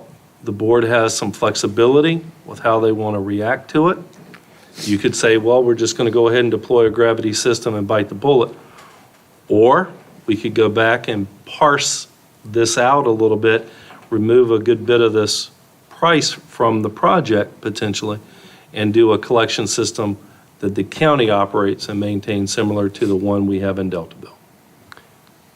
Matt, can I ask you a question? Yeah. Is this essentially what we just did that led us to the result in Deltaville, where we basically looked for opportunities where E1 would reduce cost? I'm going to give you the big picture in a moment. Yes, sir, either under my report or after Jeremiah and Ken are done. But yes, what drove us to look at the E1 grinder systems in Deltaville was an initial project estimate of $32 million for Deltaville alone. Right. And in this one, I imagine the groundwater constraint is not exactly the same, but similar. It's definitely not the same as Deltaville, but. Right. And so my next question, if we were to pause this process to pursue some level of hybrid E1 grinder solution in an attempt to find cost savings, what kind of time delay are we looking at? How long does it take to put together that? And does it cost us anything in opportunity cost? In other words, are we under the gun? Does it cost us anything to slow this down and look at an E1 grinder hybrid solution? I will answer that question, but then I'll quickly pivot over to Jeremiah because it's going to put HRSD in a position to work out with Tidewater Utility, parsing out some of these design costs that are driven by the gravity component. The linear foot price is one, but you also have, and I'll scroll down and show you, 3 road crossings at $100,000 a piece.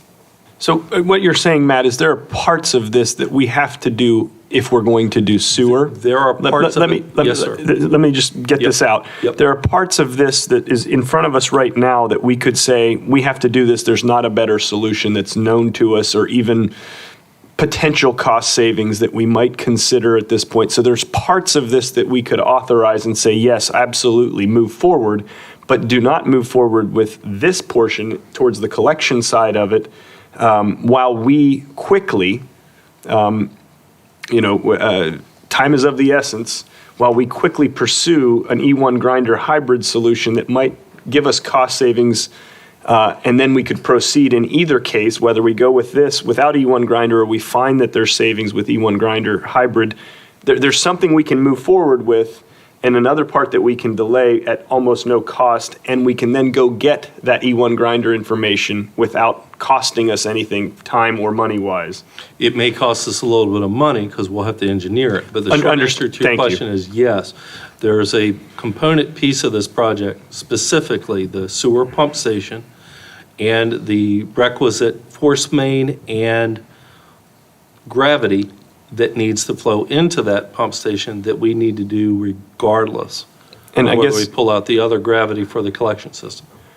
My question for Jeremiah then is, were you anticipating coming here and maybe getting a response of, please proceed with B, C, and F, but not the whole thing? Is that something you contemplated as being a response from us? I figured it would be something that may come up. I would recommend going forward with the entire project, but that would be my recommendation. Okay, can you expound, hearing well, at least what I'm thinking about and what I'm considering in terms of a hybrid solution with the E1 grinder that made sense in Deltaville, why are you recommending this right now as opposed to just doing parts of it that we'll have to do no matter what the solution? What leads you to that recommendation? Gravity sewer is a trusted and true method of collecting a service area. It's been shown to demonstrate that you can collect a large service area with minimum effort and minimum impact to the residents that are living there. So you have your lateral system that comes from the public, and then you goes into the gravity sewer system, which is managed and maintained by a municipality that can be cleaned on a regular basis and maintained by that municipality and make sure that it's cleaned and monitored and inspected in a timely and in inspecting period. So it has a constant PM that I'm not too sure about the E1 or low pressure system would have, especially when it's being put on to by the public.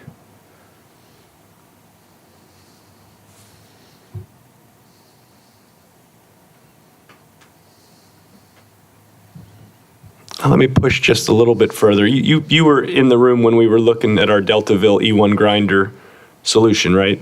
Yes. And I think the reasons we as non-experts, or I'll speak for myself, me as a non-expert looking at the Deltaville solution and understanding that we didn't have a lot of gravity opportunity because of the groundwater, right? We couldn't do a lot of lift stations. We came to the conclusion of pursuing E1 grinder in Deltaville for cost savings to address some design constraints in the groundwater, right? And we found cost savings. So as a layman, I feel like I got all the information and made a good decision there. But now I'm coming into a different part of the community with a similar problem, and I'm wanting to go back to my bag of tricks from 20 minutes ago and see about E1 grinder. Can you explain it to me as a layperson, or anybody in the conversation? Explain it to me. Why does it make sense for me in Deltaville and it saves me money, but in this Cook's Corner instance, your recommendation is to stay away from the E1 grinders? Do you see what I'm asking? There's the ground level, or the groundwater table, because you would have to go to a vacuum sewer, which you've already seen the cost of a vacuum sewer is significant, but that's because you have a sawtooth design. It does hit all the residents, and it does lower the cost of the residents' cost, but it increases your capital cost, because you're installing the pumps. Instead of having 690 pumps, I believe is what you would have Right. with your residents, you have 7 with a vacuum sewer system. But it'll be owned and maintained by either the county or HRSD or whoever ends up owning it. But it's 7 pumps, 3 vacuum pumps at each station, so you're looking at a total of 15 pumps compared to 690 pumps that has to be maintained over the next 5 to 10, 20, 30 years. So there's cost that goes over the extent of any life cycle of it, that's all. So the difference, if I'm hearing you, is in the Deltaville situation, that groundwater constraint was such that it forced us to consider E1, whereas at Cook's Corner, we're not necessarily forced, we're not backed into that situation. Is that, Yeah, that's correct. You're backed into a vacuum sewer or E1. And there's one other component that probably needs to be mentioned for the public here tonight. As of right now, Hampton Road Sanitation District will not take over for operation and maintenance E1 grinder type systems. It's gravity, vacuum. That's pretty much it, I believe, unless there's some movement on the part of the commission that I'm not aware of. As of today, they will not maintain E1 grinders. and that's, I think, pertinent, Matt, but if we're already in the world of E1 grinders in Deltaville, is there a substantial impact of being E1 grinders in Cook's Corner if we already are sort of entering into that world? Well, that's the question I knew that was going to come from the board today, so I went ahead and addressed it. If you're already in the collection system maintenance business, one more line in Cook's Corner is not going to break the bank by any measure, arguably throughout the county. And a little bit of history on this. The board may recall when we initially got the PER with the fairly high estimates in Deltaville, we kind of parsed that and said, well, we can do better up in Topping, so we studied E1 grinders and Topping, and we can do better in Deltaville, so we studied that. Those were the only two projects. Everything else kind of kept flowing through. We've got a Saluda project that's underway, which is very minimal. It's probably the minimum necessary regardless of what the county does in way of collection system here, and I can speak more on that a little later tonight. But we also move forward with a partnership in Hartfield. Currently, HRSD, along with the county's support and working with the county, is trying to deploy a gravity system in Hartfield. Initial estimates are troubling on that one as well. We haven't got that one ready to go to bid yet, and it's a little different, but essentially it's one gravity line from Regent Point Road up to roughly the bank that ultimately the YMCA could pump into if needed. It's costly. Gravity sewer is costly to retrofit back into a community built without it. So if it makes sense to the board to parse this and maybe pull back and do a collection system here as well, some of the engineering, I would say, has probably already been done. They did a considerable bit with the gravity that may need to be modified.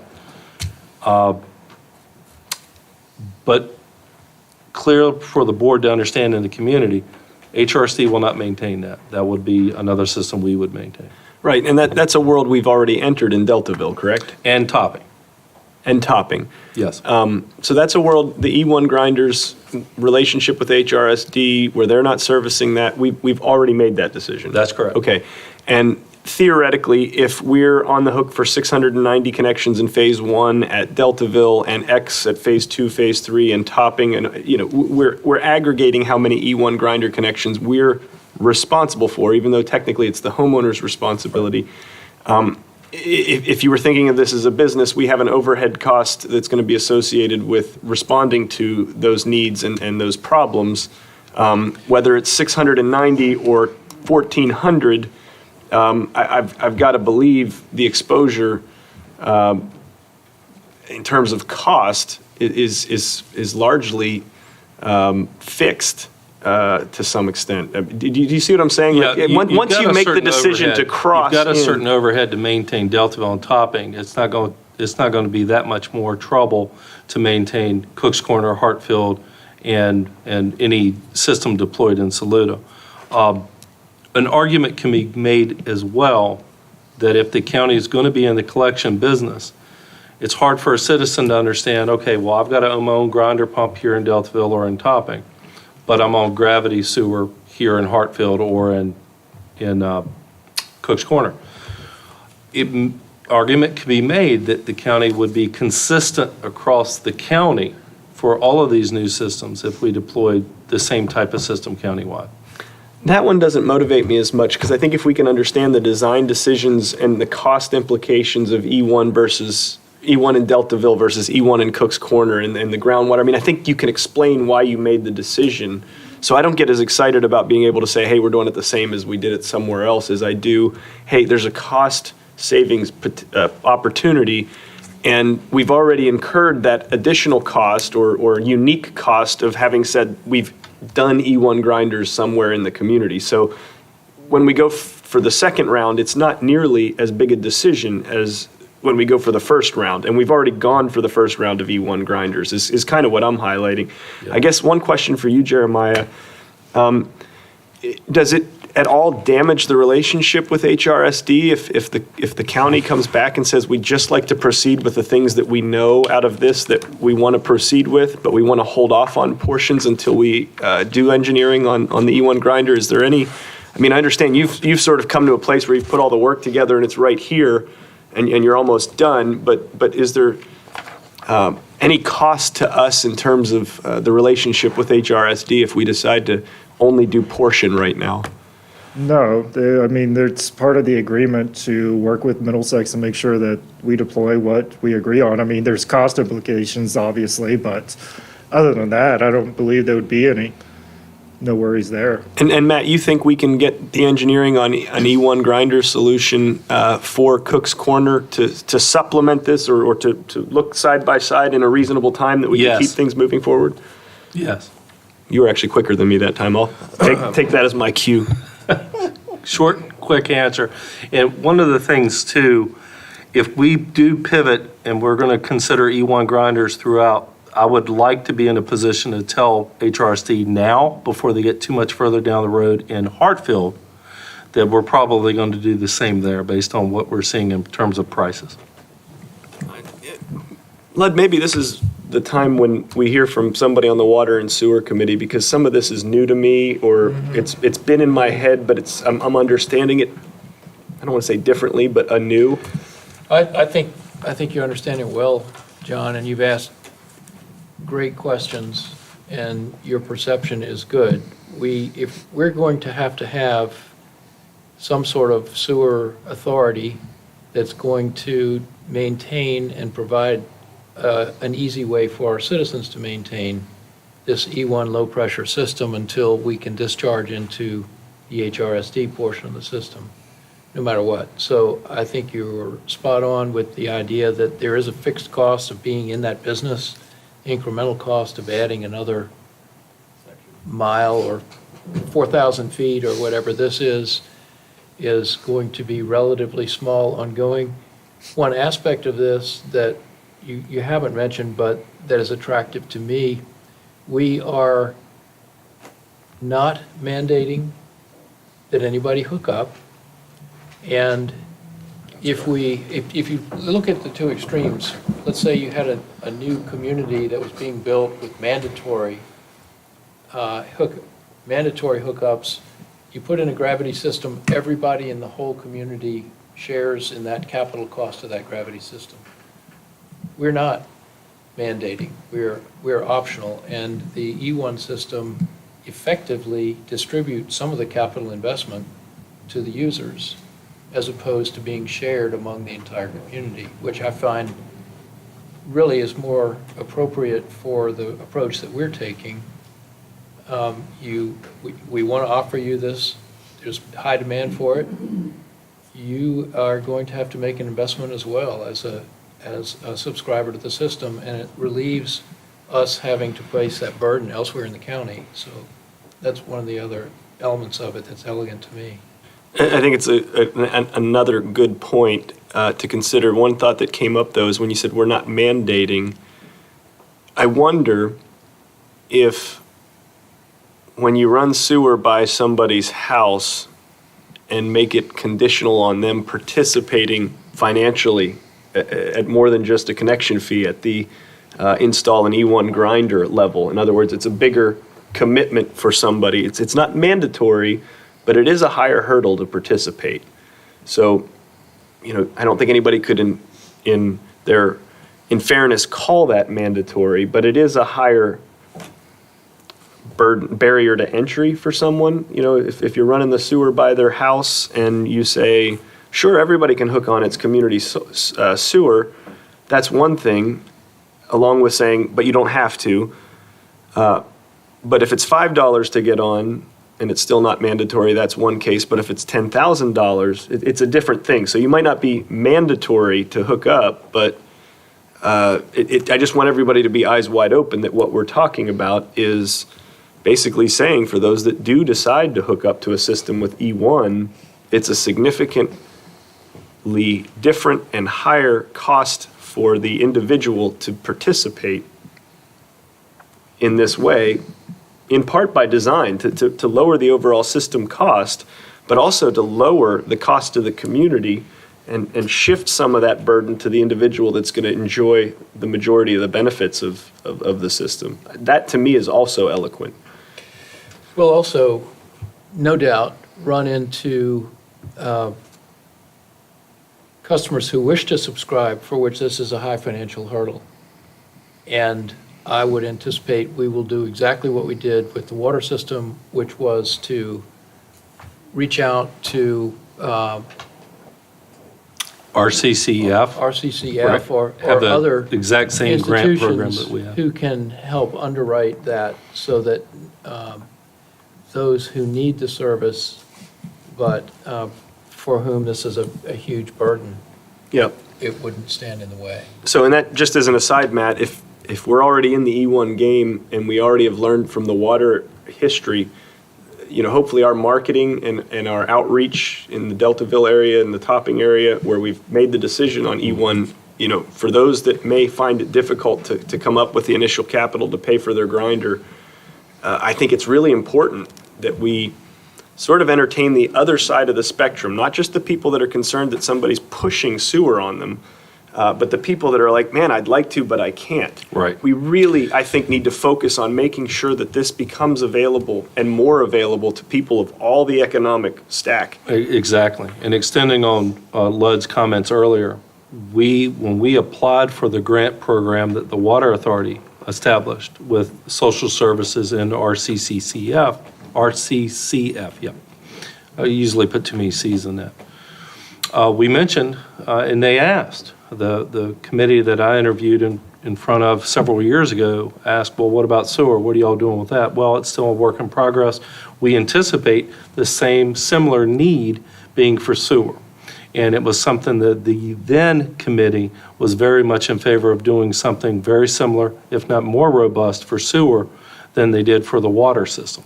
So it's something that would be processed concurrently with the RCCF, and there are other state avenues that we can hopefully tap for certain grants and whatnot. But RCCF is something we've already, I would say, laid some groundwork on several years ago when we did the water program. It's not reinventing the wheel. We just basically take water out, put sewer in. I've asked a lot of questions, Mr. Chair, and I don't know if we need a motion or not, but I'd be interested to hear what other supervisors are thinking with the information that we're getting. I'm still on the fence a bit. I'm excited that we have these options and that we've come this far, but we are sort of at a critical juncture where HRSD has prepared us what looks like a responsive bid, a bid that's higher than we had hoped, but also it provides us with a decision here, not just to proceed, but whether maybe to proceed partially. And it seems to me like proceeding partially has significant advantages, but I want to hear what other people's questions and thoughts are, so I'll turn my mic off. Let me turn my mic on. There's a lot of different variables we got to look at. Up in the county, got good water. And you got to have water and you got to have sewer in order to be on the program. Think about that. And when you get big developments in, let them pay for it. Because I can tell you, I got good water. And a lot of these people around here got good water. And like I'm saying again, the process that we're going on right now, as you think about it, up here, if you got bad water and then you get sewer, okay, you flush, gravity will flush in. That's all you got to worry about, is flush. Now, if you got your own grinder pump, all right, pump's going to go down. That's another bill. It's going to run. And then you got to get somebody to come in and fix it.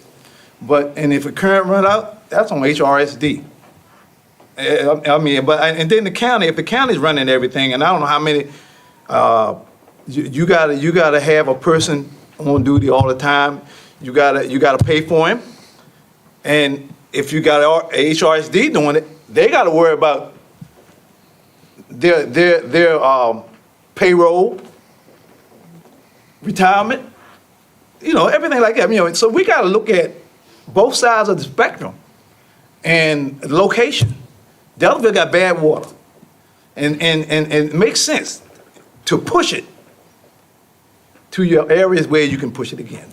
But like I'm saying, we're on the road right now, and now we got to change again. Everything's going up, and I'm looking at it, just my personal opinion. I'm looking at it right now. Hey, If we wait and then go back to the ball game again and get somebody else to engineer this, to figure this out, figure that out, where are we gonna end up saving? And that's how I look at it right now. Right now, we're on a schedule. And I understand it's always good to save money and all that, but I just seen too many times to where things and then just shut down, you can't do it, and then you go back and redo it again, and it costs you more money. But that's just my opinion. And that's one person how I look at it, you know what I'm saying? We got good water up here, we got good sewer.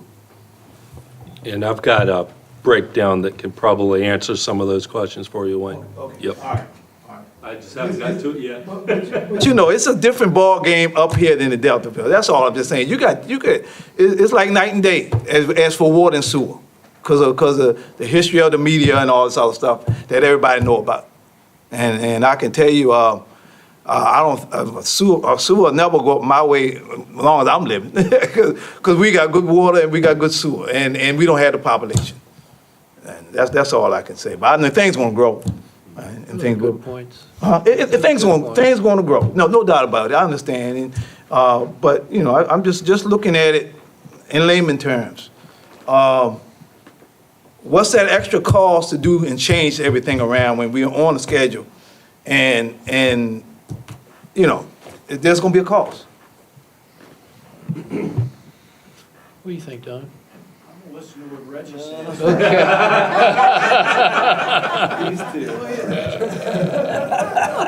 Well, He's been very patient. well, yeah, I've been pretty patient, I believe in you, you pay your way. All right, the grounding system, it seems from what I know, you passing the cost on to the customer, or whoever it is to hook up, you passing that fee. The Deltaville area, you got bad water, bad sewer, and everything else, so you passing the cost. I think, in that area, it's probably the best thing to do. But my other thing is, a topping area. And we got grinder pumps on the topping area too, right? Yes, sir. And if we look at the ones in the topping area that have hooked up to water, it's not too many from that are hooked up to the water, except, all right, the grinder pumps, can they come into, if we got grinder pumps, and can you put the gravity system into it? In case it don't tie in when y'all originally put it in, can they come with the gravity system after y'all put it in? Like one of the roads, the side roads that want it. Can that happen? Are you asking, can you install a gravity sewer even if the grinder system was installed? Grinder system installed, and the lines that want to tie in want to do by gravity. Couple things you would have to consider during the design process is that you want to make sure that your gravity sewer that was initially installed by your pump station is deep enough to encompass the whole service area. So that would be the first thing that would have to have been done, or you'd have to build a new pump station and all this. But if you initially understand what your depth is going to be of your service area, so if we kept the current design of Cook's Corner and say we'll maintain the 18 feet depth and bring it out to General Puller, you could future, and you put in your grinder systems, and you say grinder system's just not good for this area, you could always go back and reinstall a gravity sewer system there. And it'd just be the cost of installing the lines of the gravity sewer. Up this end of the county, I'm a little bit leaning more to the, your flow system, something similar to your design. In the topping area, I know it costs more, it's gonna cost money. And I do like the idea of the grinder in the low flow, so you can get it in, looking at the cost. Basically, we put it in this way, somebody else want to come in later on, it might be a whole road, because it's got sections there we got growth in, that a whole road want to tie in at the same time. Get back to the Cook's Corner area, and that's what I feel about the topic. You got to run the pipe, that's what I'm looking at. If you got to run the pipe, then what gonna cost the money? Your pumping station gonna cost the money. So I'm looking at gravity if it run, and I don't see in topping, I'm thinking it's running downhill, but I could be wrong, but you can make it run downhill, so I would think gravity there. Our biggest concern is Deltaville. Deltaville's cost, everything you look at is Deltaville, they got a cost they're gonna have to deal with. And I don't see no slack there at all, zero. I don't see no slack in Deltaville, but I will talk about Cook's Corner area. I probably gonna lack gravity. The grinding system, I'm passing costs on to the customers. They're gonna mess up, and like you said, in 5 years ago, before you put the last one in, nobody is saying put the grinding system in. This is what you want to do. And the part I don't like at all is HSD, we're going to put it in, and we're not getting no revenue back at a lot of these places. And I don't like that. The grinding system, I think we got to set up we got to set up people and clean it and everything like that. If the county operates the collection system like we have with a grinder system, like in Topping and Deltaville, we will get revenue from it. If we deploy the gravity system and turn it over to ownership, operation, and maintenance by HRSD, they get all of that fee then. They get the collection system fee component as well. So the county would not receive income, at least in their current framework. We would receive maybe connection fee money if someone connected to the system. And I guess we'll get water fee or something. If we don't, we'll be, all right. Man, I'm a little puzzled about it, to be honest with you. We go with the Cuscona idea, just like you gave it, and they will put it in. And what's going to happen then? You complete this project at Cuscona. What happens right after completion? Is that it? I mean, are we going to pump anything? Are we going to receive anything? Are we going to do anything with anything? Are we just going to put it in and going to wait till HSD run across the river? What we going? So we would construct a project at Cook's Corner. Whoever is signed up to tie into the project in the Cook's Corner service area, phase 1, would tie into the system. We would pump from the Cook's Corner pump station to the Central Middlesex, is right behind us, because we've already installed that force main that went from Cook's Corner to Central Middlesex treatment plant. That force main was installed over last summer, if everybody recalls. So that force main's there, so we'll tie into that force main. This pump station's going to discharge into the treatment plant. Once that treatment plant goes offline with the transmission force main from Urbana to Matthews transmission force main, the treatment plant will go offline. There will be a pump station constructed there, and we'll repump from Central Middlesex treatment plant back to the Matthews transmission force main. Question. Yes. When are you going to run the line across the river? Which river, Urbana? Or Matthews across the, I mean, Urbana and all this stuff, I'm talking about something that you can do that can help us right away. I got the idea of what we talking about, Deltaville, you know, rough money. I like the idea, but Grace Point, if you're going to hit it. But when y'all going to run the line, because when we going to make these things happen, if we prove what's 3.5 million, no, it's 3.5 million? 3.7. 3.7. And the total cost with engineering included is 4.1. I'm going to get to that. 4.5, let's say 4.5 million. Then after we, I want to see something happen. All right, so this is what I'm saying. If we're going to do a project at Cook's Corner, and I want to see how it works. Now, I want to know, HSD, are you going to continuously run your line? Then if we tie in or don't tie in, y'all can continuously run. That's what I want to know. Oh, so you're saying you have some concern about the transmission force main being installed from Urbana to Matthews transmission force main? Yes. And decommissioning both the Urbana and Central Middlesex treatment plant. No, that project's full on go. We're about 9 months away from bid. We're at 90% design of the transmission force main currently. We're working on some easement issues that we're running into. I mean, there's 92 easements, I believe, on that project currently. So you saying if we put in the project at Cook's Corner, all of these things can circulate as far as Urbana, Saluda, we got that part of the process okay. Then we got to concentrate on going down to, okay. Yeah, no. I still don't know. I'll be honest, I still don't know. I'm not crazy about grinders because I know people I'm just looking at it, and y'all said something about pumping and cleaning, and I don't know nothing about that. And I just really don't know, but I do like going along with, after you done told me what you told me about Cook's Corner, I can see pushing the project forward because what you're telling me is that you're actually going to start doing something after that project is finished at Cook's Corner. You're talking about Saluda, pumping to Saluda, and you're also talking about tying a banner in as well as they're running the other line. So I can visualize doing something without holding up. So I agree with the guys from saying not holding up. I can see that not holding up. But I'm not crazy about the grinder right now. You put the grinders and stuff where you need it. You need it in Deltaville, we think of a way to pay for it. That's what you gotta do. That's where I look at it. Just, Reggie, I don't know how to say this. I live in the coves at Wilton Creek in Hartfield, and I've been there since 2013. And I had never owned a property where I had a grinder on my property and a collection system somewhere else. So it's like this E1 grinder situation. And I didn't put much thought into it at the time that I purchased. I just knew that the septic worked and it was community septic and it wasn't my problem. And I didn't fully understand that I owned the pump, whether it's grinder pump or macerator, they've got different names, but I'm in the same situation as what Topping and Deltaville will be and potentially Cook's Corner. And my experience, anecdotal as it may be, in the last 9 years, I've had an alarm go off once, and I didn't know what it meant. In fact, I didn't even know it was my septic. I just knew that there was now a red light on the side of my house, and that was a good reason for me to be concerned. And so I called a local septic person, and I wasn't even sure if they installed it. I wasn't sure if they knew anything about it. And they came out, and they investigated, and they said, your pump's burned up, Mr. Koontz.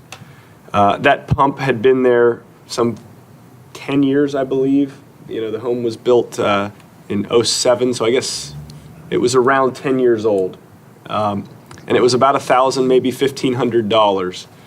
But outside of that, that's been my exposure as a homeowner. And that could happen tomorrow. I could have that same pump die, and it might be $2,000 now. I don't know. I know what the red light means on the side of my house. But my point in all of this is the picture on the screen, that house is almost no different from any other house, except that one of the things that can go wrong is, in fact, the grinder pump. And the responsibility, if it fails or needs replaced, is the homeowner's, and I've experienced that. And it's like anything else in your house. If it fails, it's your responsibility. The refrigerator, I've certainly limped along with some refrigerators that aren't doing as well. I have those decisions. But my point is, this isn't completely new or unfamiliar to people living in the country, and even people living in Middlesex. There's a significant population living this way already. We've committed to doing this in Deltaville. We've committed to doing this in Topping. So for me, as I sort of try to get my mind around the decision of, do we delay, and I'm not even clear if it's a delay. We certainly say hold off on portions of this, but move forward with the portions that would move forward, whether it's Middlesex's collection system with grinders or not. There's portions we can move forward with. So I'm not sure there's a delay cost, assuming Matt is true in saying I can go out and get these numbers fairly quickly, and the engineering in place already is 95, 98% of what's needed for somebody to give us a cost estimate on what the grinders would look like. My point in bringing all this up is I don't think this is a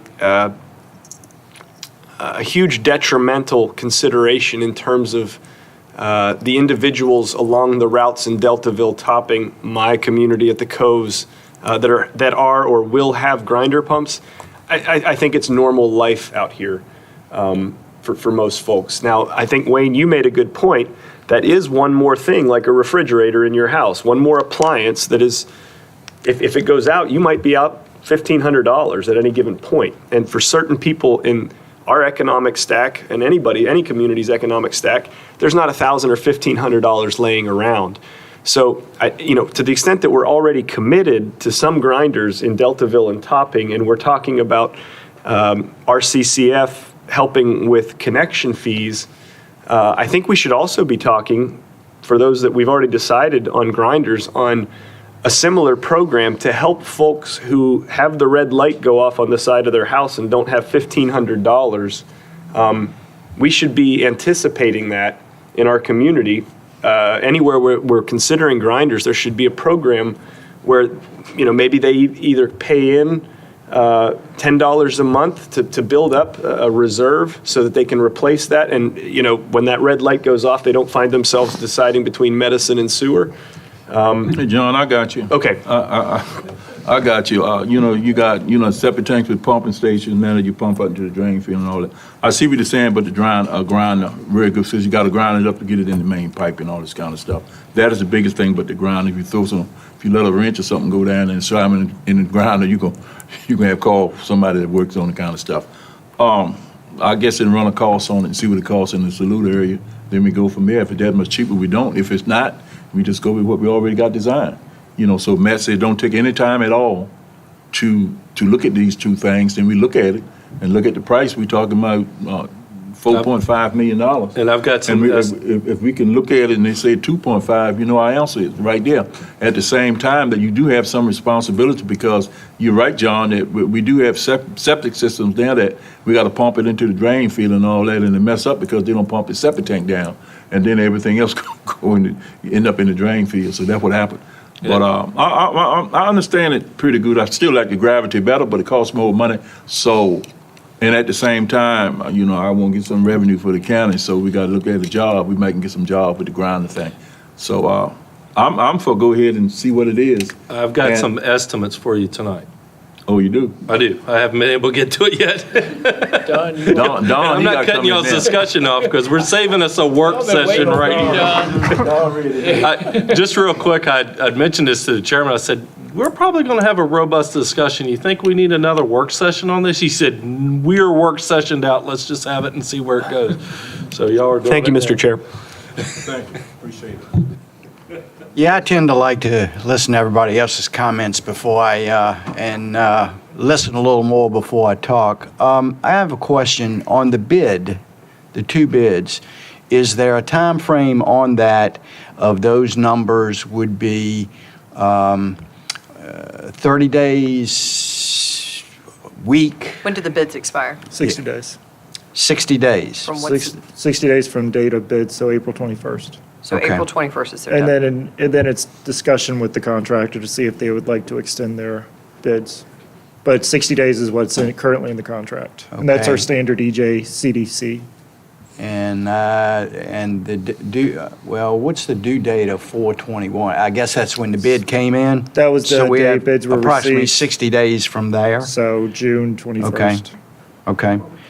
June 21st, give or take a day. And we've had a lengthy discussion about Deltaville and now Cook's Corner. Urbana is not faced with those same dilemmas because you have a sanitation system there and the one here that you're looking to close at some point. Yeah, we're looking to close the treatment plant, but there'll be still the gravity sewer system that is pre-existing. Correct. So Grinda's discussion for those two areas really doesn't pertain to what we're talking about. No, because Urbana is a gravity sewer system as well. Right. So if we have 60 days, and maybe you do it today, or maybe you play numbers roulette that you and I are very familiar with playing, but I think it would probably be prudent for us to have some sort of estimate on what the additional engineering cost might be, or what the difference between going forward with the two programs with the bid that we have. That would be pertinent to look at for sure. That's as good a segue as I need to finish up my portion of all this. I think last month, John and Ludd had asked me to prepare kind of a financial update of where we are with these sewer systems. So I've gotten updated numbers from HRST. Of course, the bid number and our engineering estimate is included for Cook's Corner. I'll get to that in a moment. But I did a side-by-side comparison of where we are for all of the ongoing sewer projects. I'm going to start off with good news. The good news is we have budgeted and continue to budget $854,000 in our sewer debt service capital reserve fund every year to move from one line item up to sewer debt service without raising taxes. So that's there. If the board voted to move forward with the sewer projects like Deltaville at 12.9, the topping project that we've already discussed, and the Cook's Corner project, all in for gravity, based on our current estimates for Hartfield and Saluda, and I'm not going to fly through this, I'll come back and go slower. All of those projects, after everything's said and done, amount to $618,000 worth of sewer debt service. Again, without having to raise taxes. Now, knowing the question was going to come up, I evaluated it if we went with county collection systems involving grinder pump type E1 systems throughout. We would only be into it to the tune of $504,000 worth of debt service. One leaves you with $235 to deploy a system here in Saluda, a gravity system, and that would probably be enough. And the other option leaves you with $349,000, and we've deployed phase 2 in Saluda with that estimate, and I'll show you that in a moment. Going back a little bit to Deltaville, the initial estimate for the vacuum sewer for HRSD to own, operate, and maintain was $32 million. We pulled back, sharpened our pencils, secured our engineer, who's sitting in the audience, and we've come up with a substantial savings on that. And real quick, before I get too far into the financials, what's key here is if the county is going to be in the collection system maintenance business, it's in our interest to have the moving parts be with HRSD for ownership, operation, and maintenance. So the treatment plants get built to their specs. A manhole upstream from that lift station would receive the flow from our collection system, and then they maintain from the manhole, the sewer pump station, and the force main leaving that lift station into their interceptor main. They maintain all of that. That's one huge moving piece of sewer that we don't have to worry about maintaining and operating. And we have a partner, we have our big brother HRSD to do that for us. Then from the property line where the cutoff valve is to the E1 pump, there is a low pressure force main. That tube essentially is what the county would be in the maintenance business of maintaining. Flushing it, as Ken said, if it needs flushing. If it does back up, we'll have to have a jet truck come out and pump the blockage free. There are some maintenance of that, but there's no moving parts. The moving parts are maintained by other entities. So Matt, literally from the grinder that is homeowner owned to some point in that pipe is still, or is the grinder's the homeowner's, the end of the homeowner? That's correct. Okay, so from outside of the grinder, there's a pipe that crosses the property line and then goes to HRSD's collection system. That's correct. Are there any valves or anything that I'm going to ask Ken to address that. He's the engineer of the system. Yeah, there are valves and air vents. valves and vents, but these are things that are basically there for maintenance, for proper flow. To the extent that they fail, they may need replaced, but there's not a lot of pumping or grinding or it's literally a pipe that we're in control of and on the hook for operations and maintenance should there be a blockage or a failure.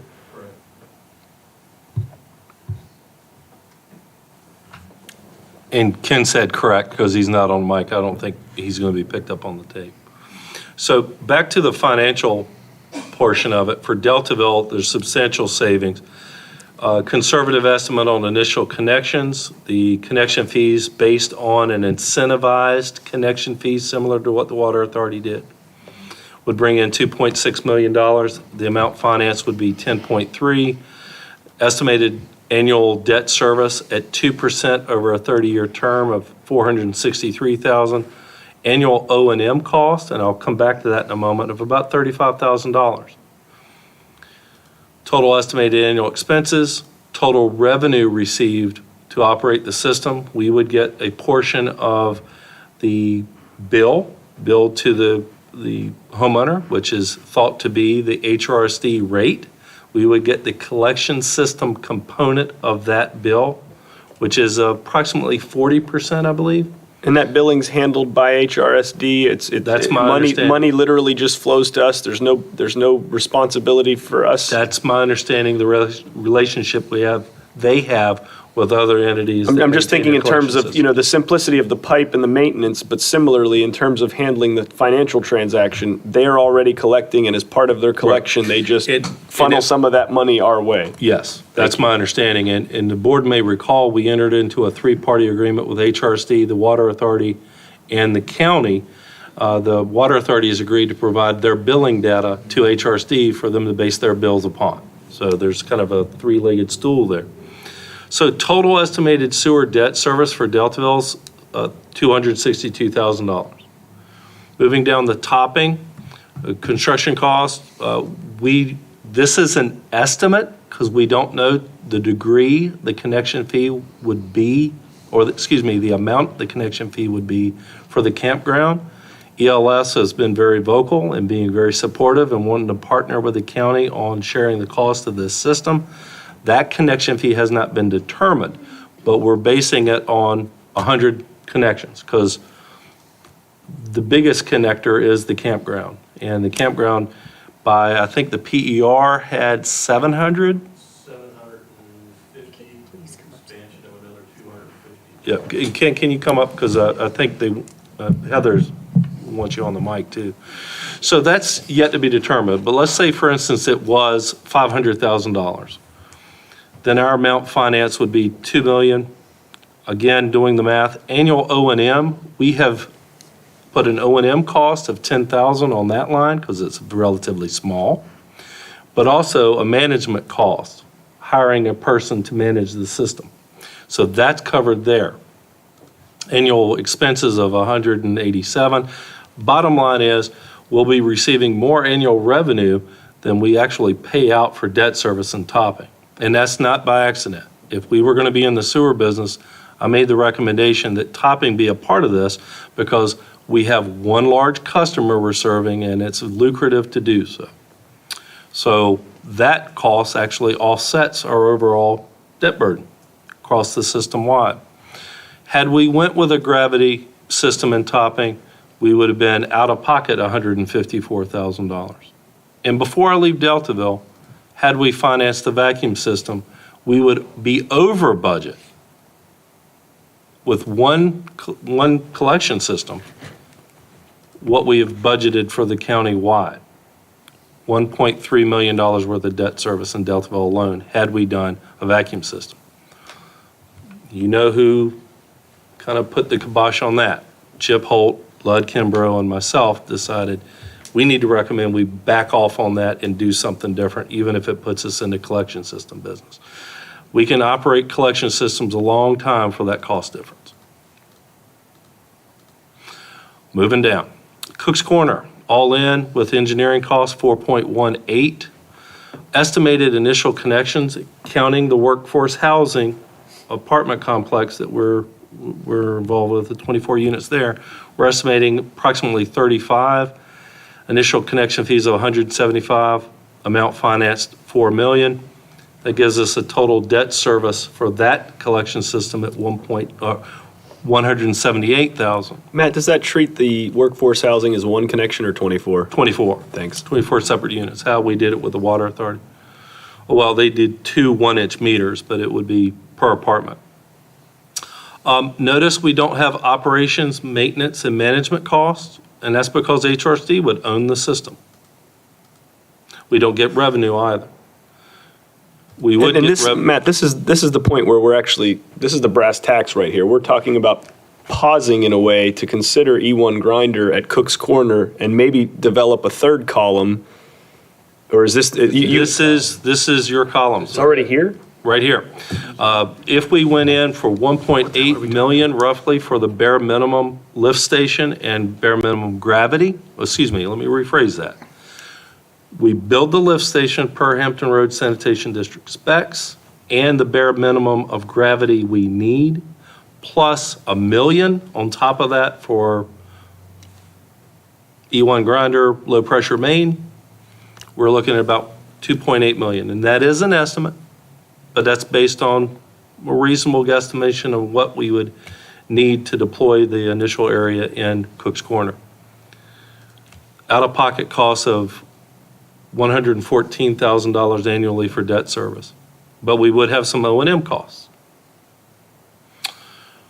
Moving down to Hartfield, we're at 5 million roughly, and that estimate is still just an engineer's estimate. We haven't went to bid with that yet, but I think those costs are going to come in commensurate with what we've seen in Cook's Corner if we go out to bid.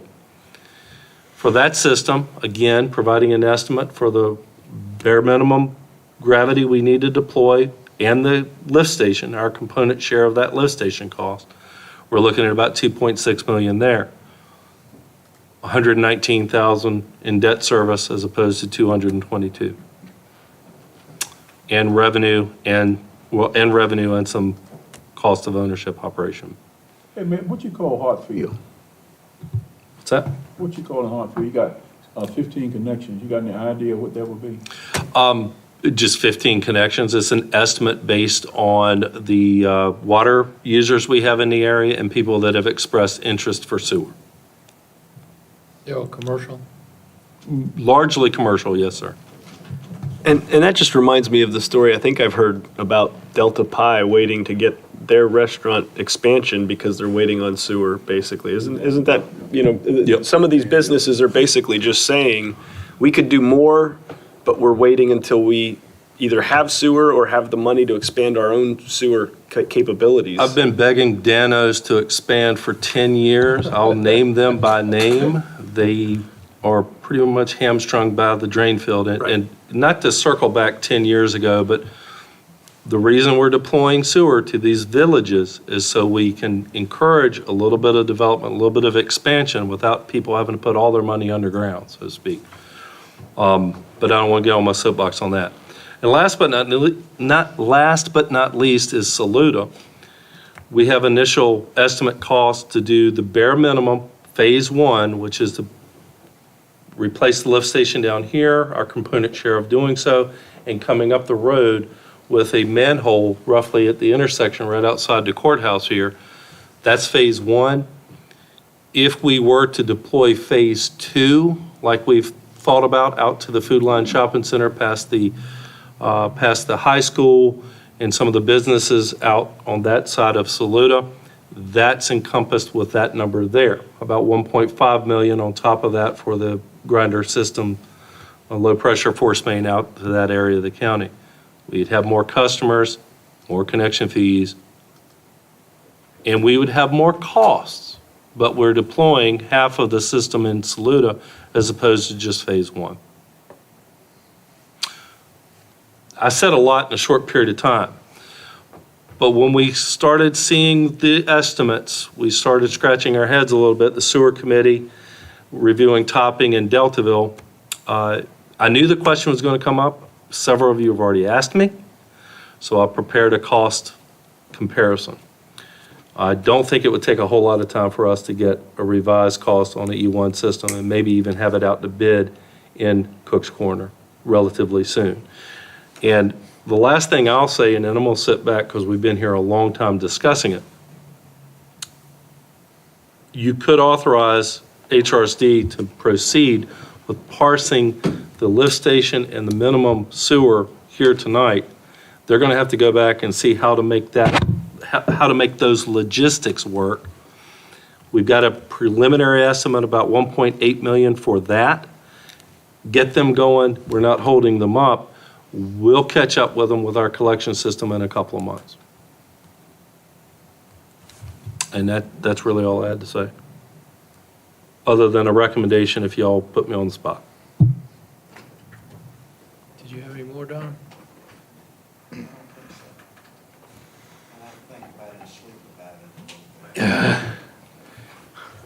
So, Mr. Walker, your opinion at this point is to do it, and the motion you just, or motion, if you will, is to make a motion to continue with the Cook's Corner portion of that, and then the collection be discussed later. Is that correct? That's a good summation. I think my recommendation to the board at this time, seeing the cost, would be that we consider E1 grinder systems throughout the county and authorize HRSD to proceed with the lift station at Cook's Corner and the minimum gravity necessary for their design throughout to work. Because remember, all this is interconnected with their interceptor main. Right. And then we will come in and either with, it's really funny because they used our engineer to do their project, and then we would use our engineer again to do a grinder-type system in Cook's Corner. Because Bowman started that project, and they would probably just have to pivot a little bit and complete that project. And then on some of these other projects, we'd have to look to see how far down the road they are with their own engineering, like Kimberly Horn, I believe, is in Hartfield, whether or not we would want to pivot over to Timmins for some of those other projects. The project here in Saluda is new. If we do phase 2, that would probably be Timmins. But I'd have to work through those logistics and go back and look at our agreements and see what we can do. Don, I was going to say so moved, but it went on for a little bit. Do you want to try or do you want me to try? I tell you what, you go ahead and I'll second it.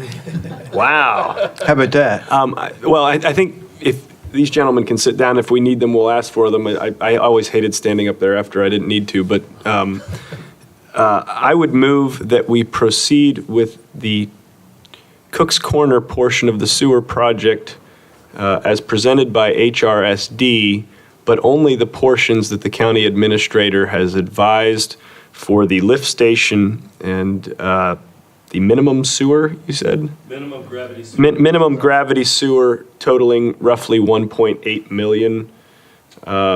Parentheses, I'll let the county attorney add comment, close parentheses, so that we might consider E1 grinder solutions for all of the remaining sewer projects in question with the goal of not delaying HRSD in any way. And the number is 1.823 million, 1,823,000. And I would add that to my motion. And I'll second that. Motion by Mr. Kuntz, second by Mr. Harris. Any further discussion? Yes. Your numbers, how accurate are your numbers, and what percentage left or right? Put it that way. If you want to say up or down, up or down, Yeah. what I'm just saying. I'm glad you asked. Yeah. I always try to make conservative estimates. Okay. I'd rather us be pleasantly surprised than rudely surprised. That's very hard in this climate with Right, yeah, I supply understand. shortages and Yeah. all the contractors slam busy. Mm-hmm. But I think I'm confident with the estimates I've put on these collection systems. And I'll tell you what gives me some confidence. We can decide how much line we run up the road. True. But I'm very confident Yeah. that we can serve a similar area than what they are proposing for gravity sewer. Right. Yes, sir. Thank you for asking. Hey, this is no brainer. Well, and I think from the motion standpoint, it gives you a little bit more time to see what the numbers may look like or may Yes, sir. not look like, and prepare a general presentation for us to think about it and discuss it a little bit more. I'm going to try to have some more for the board in June. Hopefully, July or August, we're going to have a Director of Utilities, County Engineer position on board that they could help. But the first call I'm going to make in the morning is to Ken Turner with Timmins. Second call is going to be Ken Babut with Bowman. Third call will be to our friends with Kimberly Horn to chat with them just to see how quick they can pivot. Well, actually, the first call I'm making is to Jeremiah and Jay Dano to let them know what the board did tonight. And then we'll try to work up the numbers that we need. Just as part of our discussion and having learned from our water experience, I think we might be wise to also, later this meeting, consider setting a town hall for September or October to just discuss all things sewer. Because as we've all noted, we are in this and studying this over the course, for some of us, years. And as this information resurfaces, for a community member that isn't paying very close attention, the headlines are almost confusing by virtue of the fact that it's been going on for so long. So I think we would be wise to get out ahead of public questions and commentary and exposure to, I don't want to say media misrepresentation, but just if the media is all that they have, we expose ourselves to people being against what we're doing rather than understanding the decision trees that we're following. So I would want us to seriously consider at an appropriate time this fall, just discussing how we got to where we are, the reasons we've been making the decisions and the decisions that still have to come. So that's just a side thought for consideration for this fall, just to get out ahead of the way we're going to the public with the information. I would totally agree with that, and it was something that we had in the back of our minds to do in each one of these little communities once we knew what the plan was.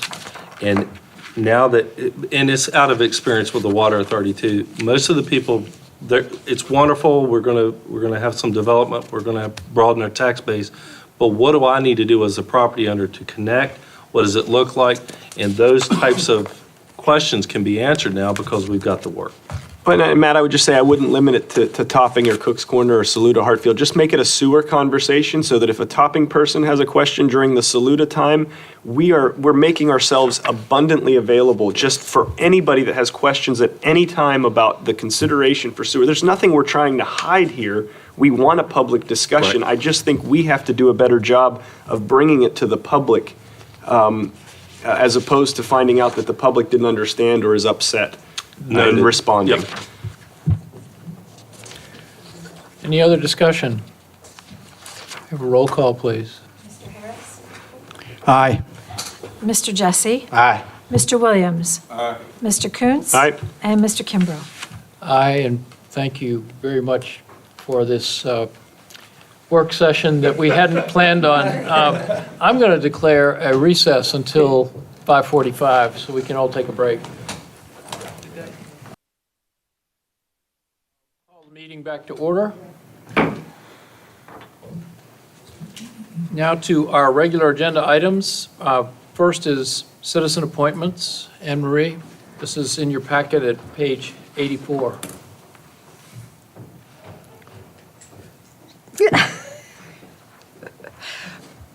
Honestly, I don't know how to address this one. We have, I just announced that there are two candidates available for the Board of Zoning Appeals, and I believe I leave it over to you all.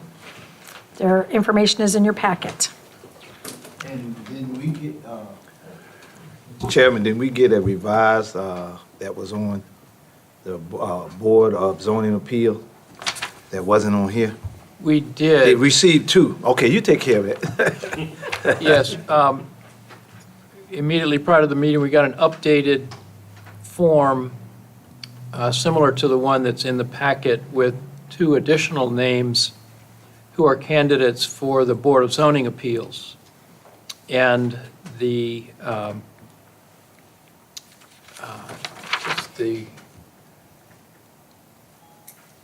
packet does have the applications from these candidates for review, and I believe all the Board of Supervisors has received that information in advance of the meeting. And I will open the floor for discussion about these candidates. I have a question, because I think, Heather, you sent us something on one or two of these. Can I bring that up or discuss that now, or should I wait? No, of course, that was the point of me sending that out about the qualifications, the statutory requirements, and then the bylaws of the BZA, so be happy to discuss. Okay, and correct me if I'm wrong, and I'm not sure which one it was. You can clear that up for me. One of them there was a residency issue, is that correct? A question, let's phrase it that way. So there's two candidates who have applied. You have a Miss Sharon Burke. Yes. Who resides in Hartfield. Right. The second candidate is Ryan Ingram. And so the statute requires that the person be a resident of the locality.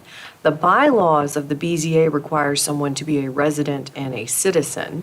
And so with Mr. Ingram's application, which we appreciate all citizens applying and expressing interest, it was unclear his status as he's lived here, it sounds like, for a substantial amount of time, but it says that he's not a registered voter and does not own real estate at the time of submitting this application. And so the purpose of my correspondence is to simply say, these are the qualifications. I do not know if this person meets the requirements. talk amongst yourselves. Right, here's a question you should consider. It may be an irrelevant question, it may be relevant, but it's information that you should be aware of. If I may, I thought it was a relevant question, and I have known Mr. Ingram for some time, probably 20 years. And so I wanted to better understand his residency. So I spoke with him yesterday, and first, he has owned and operated a business in Middlesex for 22 years. He's also, originally, he's from New Zealand and has not yet become a citizen of the United States, although he is now qualified. He is married over 3 years to a United States citizen, and his wife does own property, and he will be a property owner in 3 weeks because of a change in deed that's already in process. He couldn't give me a date when his United States citizenship might be complete because the backlog in the naturalization department is pretty much unknown at this point. But he is a Class A contractor, and what prompted his application was he went to a Board of Zoning Appeals meeting on behalf of his client, and he said that they were afraid that they wouldn't be able to conduct the meeting because they didn't have a quorum, and they were short of personnel, and so that's what prompted him to volunteer to be on the Board of Zoning Appeals. So that fills in a little bit more background about. Yeah, and I read your memo. I guess my question is, under the bylaws section, does that qualify him to be actually, placed on that Board of Appeals? It would appear it does not. However, if I may, maybe the recommendation is if the board so desire, if this is the candidate you think that you would like to appoint, maybe the appropriate response would be to table this for a month and allow administration and I to reach out to Mr. Ingram, and we can vet that a little more. The bylaws do say the specific words of resident and citizen, and so that does Correct. imply citizenship here in the United States, but I don't know his status. And for example, I don't know if we're splitting hairs, if he has a green card, if that meets technically the definition. I didn't vet that. So that would be my recommendation, that if that's where you're leaning, to direct us to look into that further so that when we come back, we can give you a determination on that. Well, and, I wouldn't want to slight anybody, and particularly if he's been a business owner, but for me to make a decision on that, if he doesn't qualify at this juncture, which I had some questions about that too, to be fair to both applicants, it might be wise to table that for more information coming from your end. Absolutely, and I think that's a reasonable approach, and I would, administration and I can reach out and we can, like I said, we can nail that down. We do have sufficient numbers on the BZA at this time that they can conduct their business, so it's not as though not appointing someone tonight, they can't go forward. But this is important, so, by the June meeting, we'd want to hopefully have a resolution. I was going to move that we table the, good Lord. I move that we table the appointment until the June meeting. I'd second that. Motion by Mr. Coons, seconded by Mr. Harris. Any other discussion? Yeah, I got a question, isn't that needed for the Hartfield district? You know those, I'm just, because Sharon Burke, did we get any information on that? I would just ask the county attorney to answer that question. In terms of needing one from Hartfield, I believe there is some flexibility if we don't find somebody from Hartfield. So there's not like, would you clarify what does it have to be somebody from Hartfield? The preference, I believe, is, but would you clarify? Yes, if you'll give me just a minute, I can pull the BZA bylaws, or if you want to table that and I can provide that clarification. I thought they were at large, but we could kind of have a tendency to have each district, each supervisor to appoint someone to represent their district. But I want to say they're at large and there's not an actual, It was Wayne's question. I'm Yeah. fine tabling it, but Yeah. I believe there is some latitude if for some reason you can't find Hartfield, but I think Wayne's question was also more about the other candidate, and I don't have additional information other than what was provided in the packet. okay.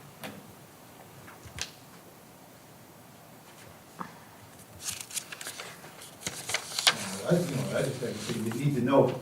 I know you know the other fellow, but I'm just sitting here looking at what she signed and everything too, and I don't know. You know her, Reggie? Oh, I don't think you got a picture.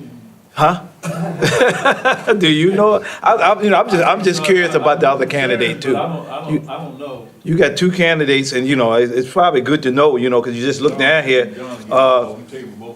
Right. But this one is in the Hartfield district, and does have a registered voter, and is a permanent resident. So I don't know. We'll look at both of them and find out next month. I was going to say, she By is, that time, I'll do some research.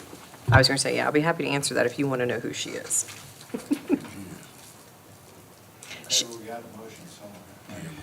Motion was made and properly seconded. Any other discussion? Okay, roll call, please. Mr. Jesse? Aye. Mr. Williams? Aye. Mr. Coons? Aye. Mr. Harris? Yes. Mr. Kimbrough? Aye. Next on the agenda, Matt and Heather to discuss the RCED, please. You want to go first, or you want me to introduce? We can tag, here we go. We'll tag team. So this, if, as you'll recall, this property is the former Rappahannock Elementary School, where I had the pleasure of attending. Formerly, it's called the RCE area. We have the kid building on it. It was owned by the EDA, but when the board conveyed it to the EDA, there was a clause that basically said if you don't use it by X date for development, business development, economic development, it reverts back to the county. That timeline was extended, but we didn't, long story short, we're at that time point. And based on the recent developments, I think Matt can help me here a little bit. Yep. The idea is that the property, The board asked for the property back. The EDA wanted to give the property back. There was some discussions at the EDA meeting that I attended about maybe creating a committee to look at some liaison type thing. But then when we really talked about it, it really wasn't much to do there. So the EDA has signed the deed to transfer the property back to the Board of Supervisors. And I think what we need from you gentlemen is authorization for the chairman to receive it. thank you, yes. So moved. Seconded. Motion by Mr. Harris, seconded by Mr. Jesse. Any other discussion? Roll call, please. Mr. Williams? Mr. Coons? Aye. Mr. Harris? Aye. Mr. Jesse? Aye. Mr. Kimbrough? Aye. Motion carries. Next is Ms. Riccardi to talk about the VPPSA debris monitoring agreements. Correct. What I have in front of you today is an interlocal agreement with VIPSA for the debris monitoring after an emergency, after some sort of debris emergency such as a hurricane. Each of the VIPSA communities is entering into this agreement to allow VIPSA to function as the service provider. We will have 3 service providers under this agreement that will basically monitor the debris, which is required by any FEMA grant requirement. So that's all this is. We do this every few years. We already have the contracts in place for the debris removal. This is to cover the contracts for the debris monitoring. And I just ask for your approval right now. It's my understanding we've done this before and leaned on VIPSA, who's been very responsive to our needs. When we have tornadoes and hurricanes, I would recommend the board approve. I also move for the agreement. Second. Motion by Mr. Jesse, second by Mr. Harris. Any other discussion? Roll call, please. Mr. Kuntz? Aye. Mr. Harris? Aye. Mr. Jesse? Aye. Mr. Williams? Aye. Mr. Kimbrough? Aye. Motion carries. Next, Matt, the administrator updates, please. Yes, sir. I think the cigarette tax update and the trail update are, well, I'll let Anne Marie cover the trail update, but real quickly while I've got it pulled up, in your packet you'll notice that we received a letter from the Rosegill Phase 1 developer's engineer, which happens to be Bay Design. They have been working with HRSD on locating easements and a thoroughfare, if you will, for the onshoring of the interceptor main as it leaves Urbana, going and coming through and alongside the Rosegill Phase 1 development. The Rosegill developer has asked that they be included in HRSD's study. So if and when, which it's probably more when than if, Phase 1 is developed, they can connect to that sewer main. Of course, them being the subdivider and the developer, they would have to build their own lift station at their expense and their force main into the interceptor main. But in order for them to do that, HRSD needs to study their flows. Real quickly, the board may recall when we adopted the sewer service areas some many years ago, all of Rosegill was included in that service area. It's my understanding that Phase 1 is owned by the developer. The other phases of the development are no longer under an option for purchase. So the request is for this portion of our established service area to be studied. Now, the logical question in many of your minds is, why didn't we study it at the time? There were several areas in the county. Wayne mentioned earlier, we have a service area in Jamaica, but the property owners that make up that service area have not requested a study yet to include them for sewer. Primarily, it's around the racetrack up there in Jamaica. They don't need the service, so they haven't asked for the study. So we tried to give HRSD the best guidance we had at the time on what was likely to develop and what would need to be studied. The Rosegill had been setting for quite some time and was not included in their initial study. Phase 1 is approximately 135 units, if my memory serves, and now the developer has asked for HRSD to study it. We do not need to expand the service area because they're already located within it. This is a request basically just to allow me to request HRSD to include them in the study. Short and sweet. Is that a cost to the county? No. Matt, the map that you have up, Yes. I see that Phase 3 is brown, and Rosegill, for me, could mean, it could be defined a couple ways. Are we talking west of the road, east of the road, both, the part west of the river as well? What does Rosegill mean in this context? Rosegill, when it was proposed, was both sides of the road. Yep. Rosegill, as it stands now, is Phase 1, which is on the west side of Urbana Road. And so it's not inclusive of the area in brown on the west side of the creek? And if you refer to the letter, they're not requesting that be studied at this time, just the Phase 1, which is. So literally just the west portion? Yes, sir. West of the road into Urbana? Yes. Yeah. That's the area defined? Tax map parcel 27-10-1. And that would be my recommendation, that we include them in that study. This is probably a better depiction, if I can zoom in a little bit. It's this portion of the property. Of course, you're aware the Water Authority has purchased the well lots, and the Water Authority's parcel is tucked in here around these woods. So it's the remainder of that parcel. They have preliminary plat approval through the Planning Commission for the subdivision.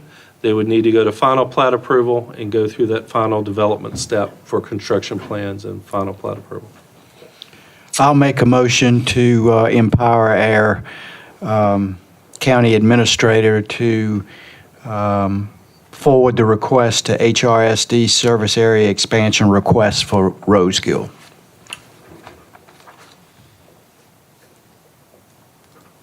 Second. Motion by Mr. Harris, second by Mr. Williams. Any further discussion? Roll call, please. Mr. Harris? Aye. Mr. Jesse? Aye. Mr. Williams? Aye. Mr. Kuntz? Aye. Mr. Kimbrough? Aye. Motion carries. I believe the last thing I have, Mr. Chairman, well, second to the last, is election district's boundary line. We did receive our letter from the Attorney General. Certificate of no objection was granted. I'd like to publicly commend our GIS technician, Mr. Glenn Nix, who worked very closely with the Attorney General's office. They're preparing a lot of data. They've asked for additional data from a lot of counties, and Glenn was right on top of it and did an excellent job partnering with them, and was instrumental in us getting our certificate of no objection. So that's just an FYI item for the board. The last thing I have is the state budget update, which there is no update. They haven't passed one yet. They're still working on it. I spoke to Keith Hodges today. They're optimistic they're going to work out the impasse. It sounds like it's between the governor and the General Assembly and the Senate. The Senate is, I guess they need to work some things out with the Senate. And we hope that will happen by mid-May. Our budget was adopted with a very conservative level funding of certain revenue lines from the state, so we will largely be unaffected one way or the other. What they're basically arguing over is how much of a cost of living raise to give, whether it's a 4% and a bonus of 1% or 5%. And I think I'll give my conjecture on the matter. I think they're going to end up with 5%, like we had always planned. 10% biennium for the school systems. So that's all I had for an update, Mr. Chairman. And I think Ms. Anne Marie wants to announce a grand opening for the historic trail. You almost covered it. I just wanted to remind you that there is a soft grand opening / ribbon cutting for Phase 1 of the Heritage Trail scheduled for this Thursday, May 5th at 5 p.m. And I'm looking forward to seeing you all there. Bring your running shoes. I stopped by there yesterday. It looked beautiful. It is real pretty. What time? 5 p.m. Thursday. Thursday, May 5th at 5 p.m. Thank you. And you have the services for Kathy Thrift at 11 a.m. Thursday.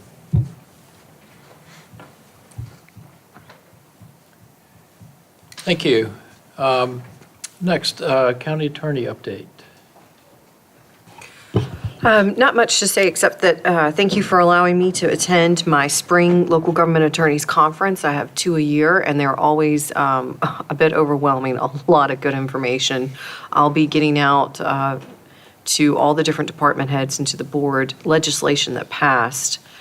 Some things are going to have direct impact, but yeah, it was very overwhelming. But don't worry, I have a very lengthy memo outlining it for you all, so I'm not the only one overwhelmed. But I'll be getting that out to you shortly. Thank you. Any unfinished business? Hearing none. Any new business? Hearing none. Okay, matters presented by the board. We'll start with you, Wayne. I did attend the Middle Peninsula Planning District. Well, we went over a lot of stuff, but we don't have the time for it right now. Also attended the Raymond W. Burrow veiling of the road signage, and that was a great event for a veteran. And I did attend the William Barr book signing Sunday. So I was just, those are things that I did. It was a busy Sunday. Busy Sunday was. And that was it for my committee reports. Don? I have no reports, thank you. John? Nothing right now, thank you. Reggie? Mine's about the same as Wayne, So that's about it. Microphone? Well, I attended a few things that's similar to Wayne, but the Memorial Highway for Raymond, Mr. Raymond Berg, so I thought that was pretty interesting. They also got something on YouTube that you ought to watch, because this person tells a story that's worth being in history somewhere in Middlesex County recorded, I probably would like to see it somewhere, because you go to YouTube, he'll tell you about World War II and how they took the hill. And I'm telling you, it's just like you watching a movie. If you're listening at me now, you should go see it. We should have it in some history place right now so you can see his speech and sit down and watch it. And it might be an opportunity we can put in an old cafeteria, but I'll leave that alone. That's a song for another day. Well, it was a great event. I was at those events as well, and Mr. Burrell certainly was a county hero and has a story worth remembering. It was great to see his family there. There being nothing else presented by the board, we'll reopen the floor for public comment. Anybody wish to address the board? Very well, I'll close the public comment period, and we'll now recess until 7 o'clock. Don't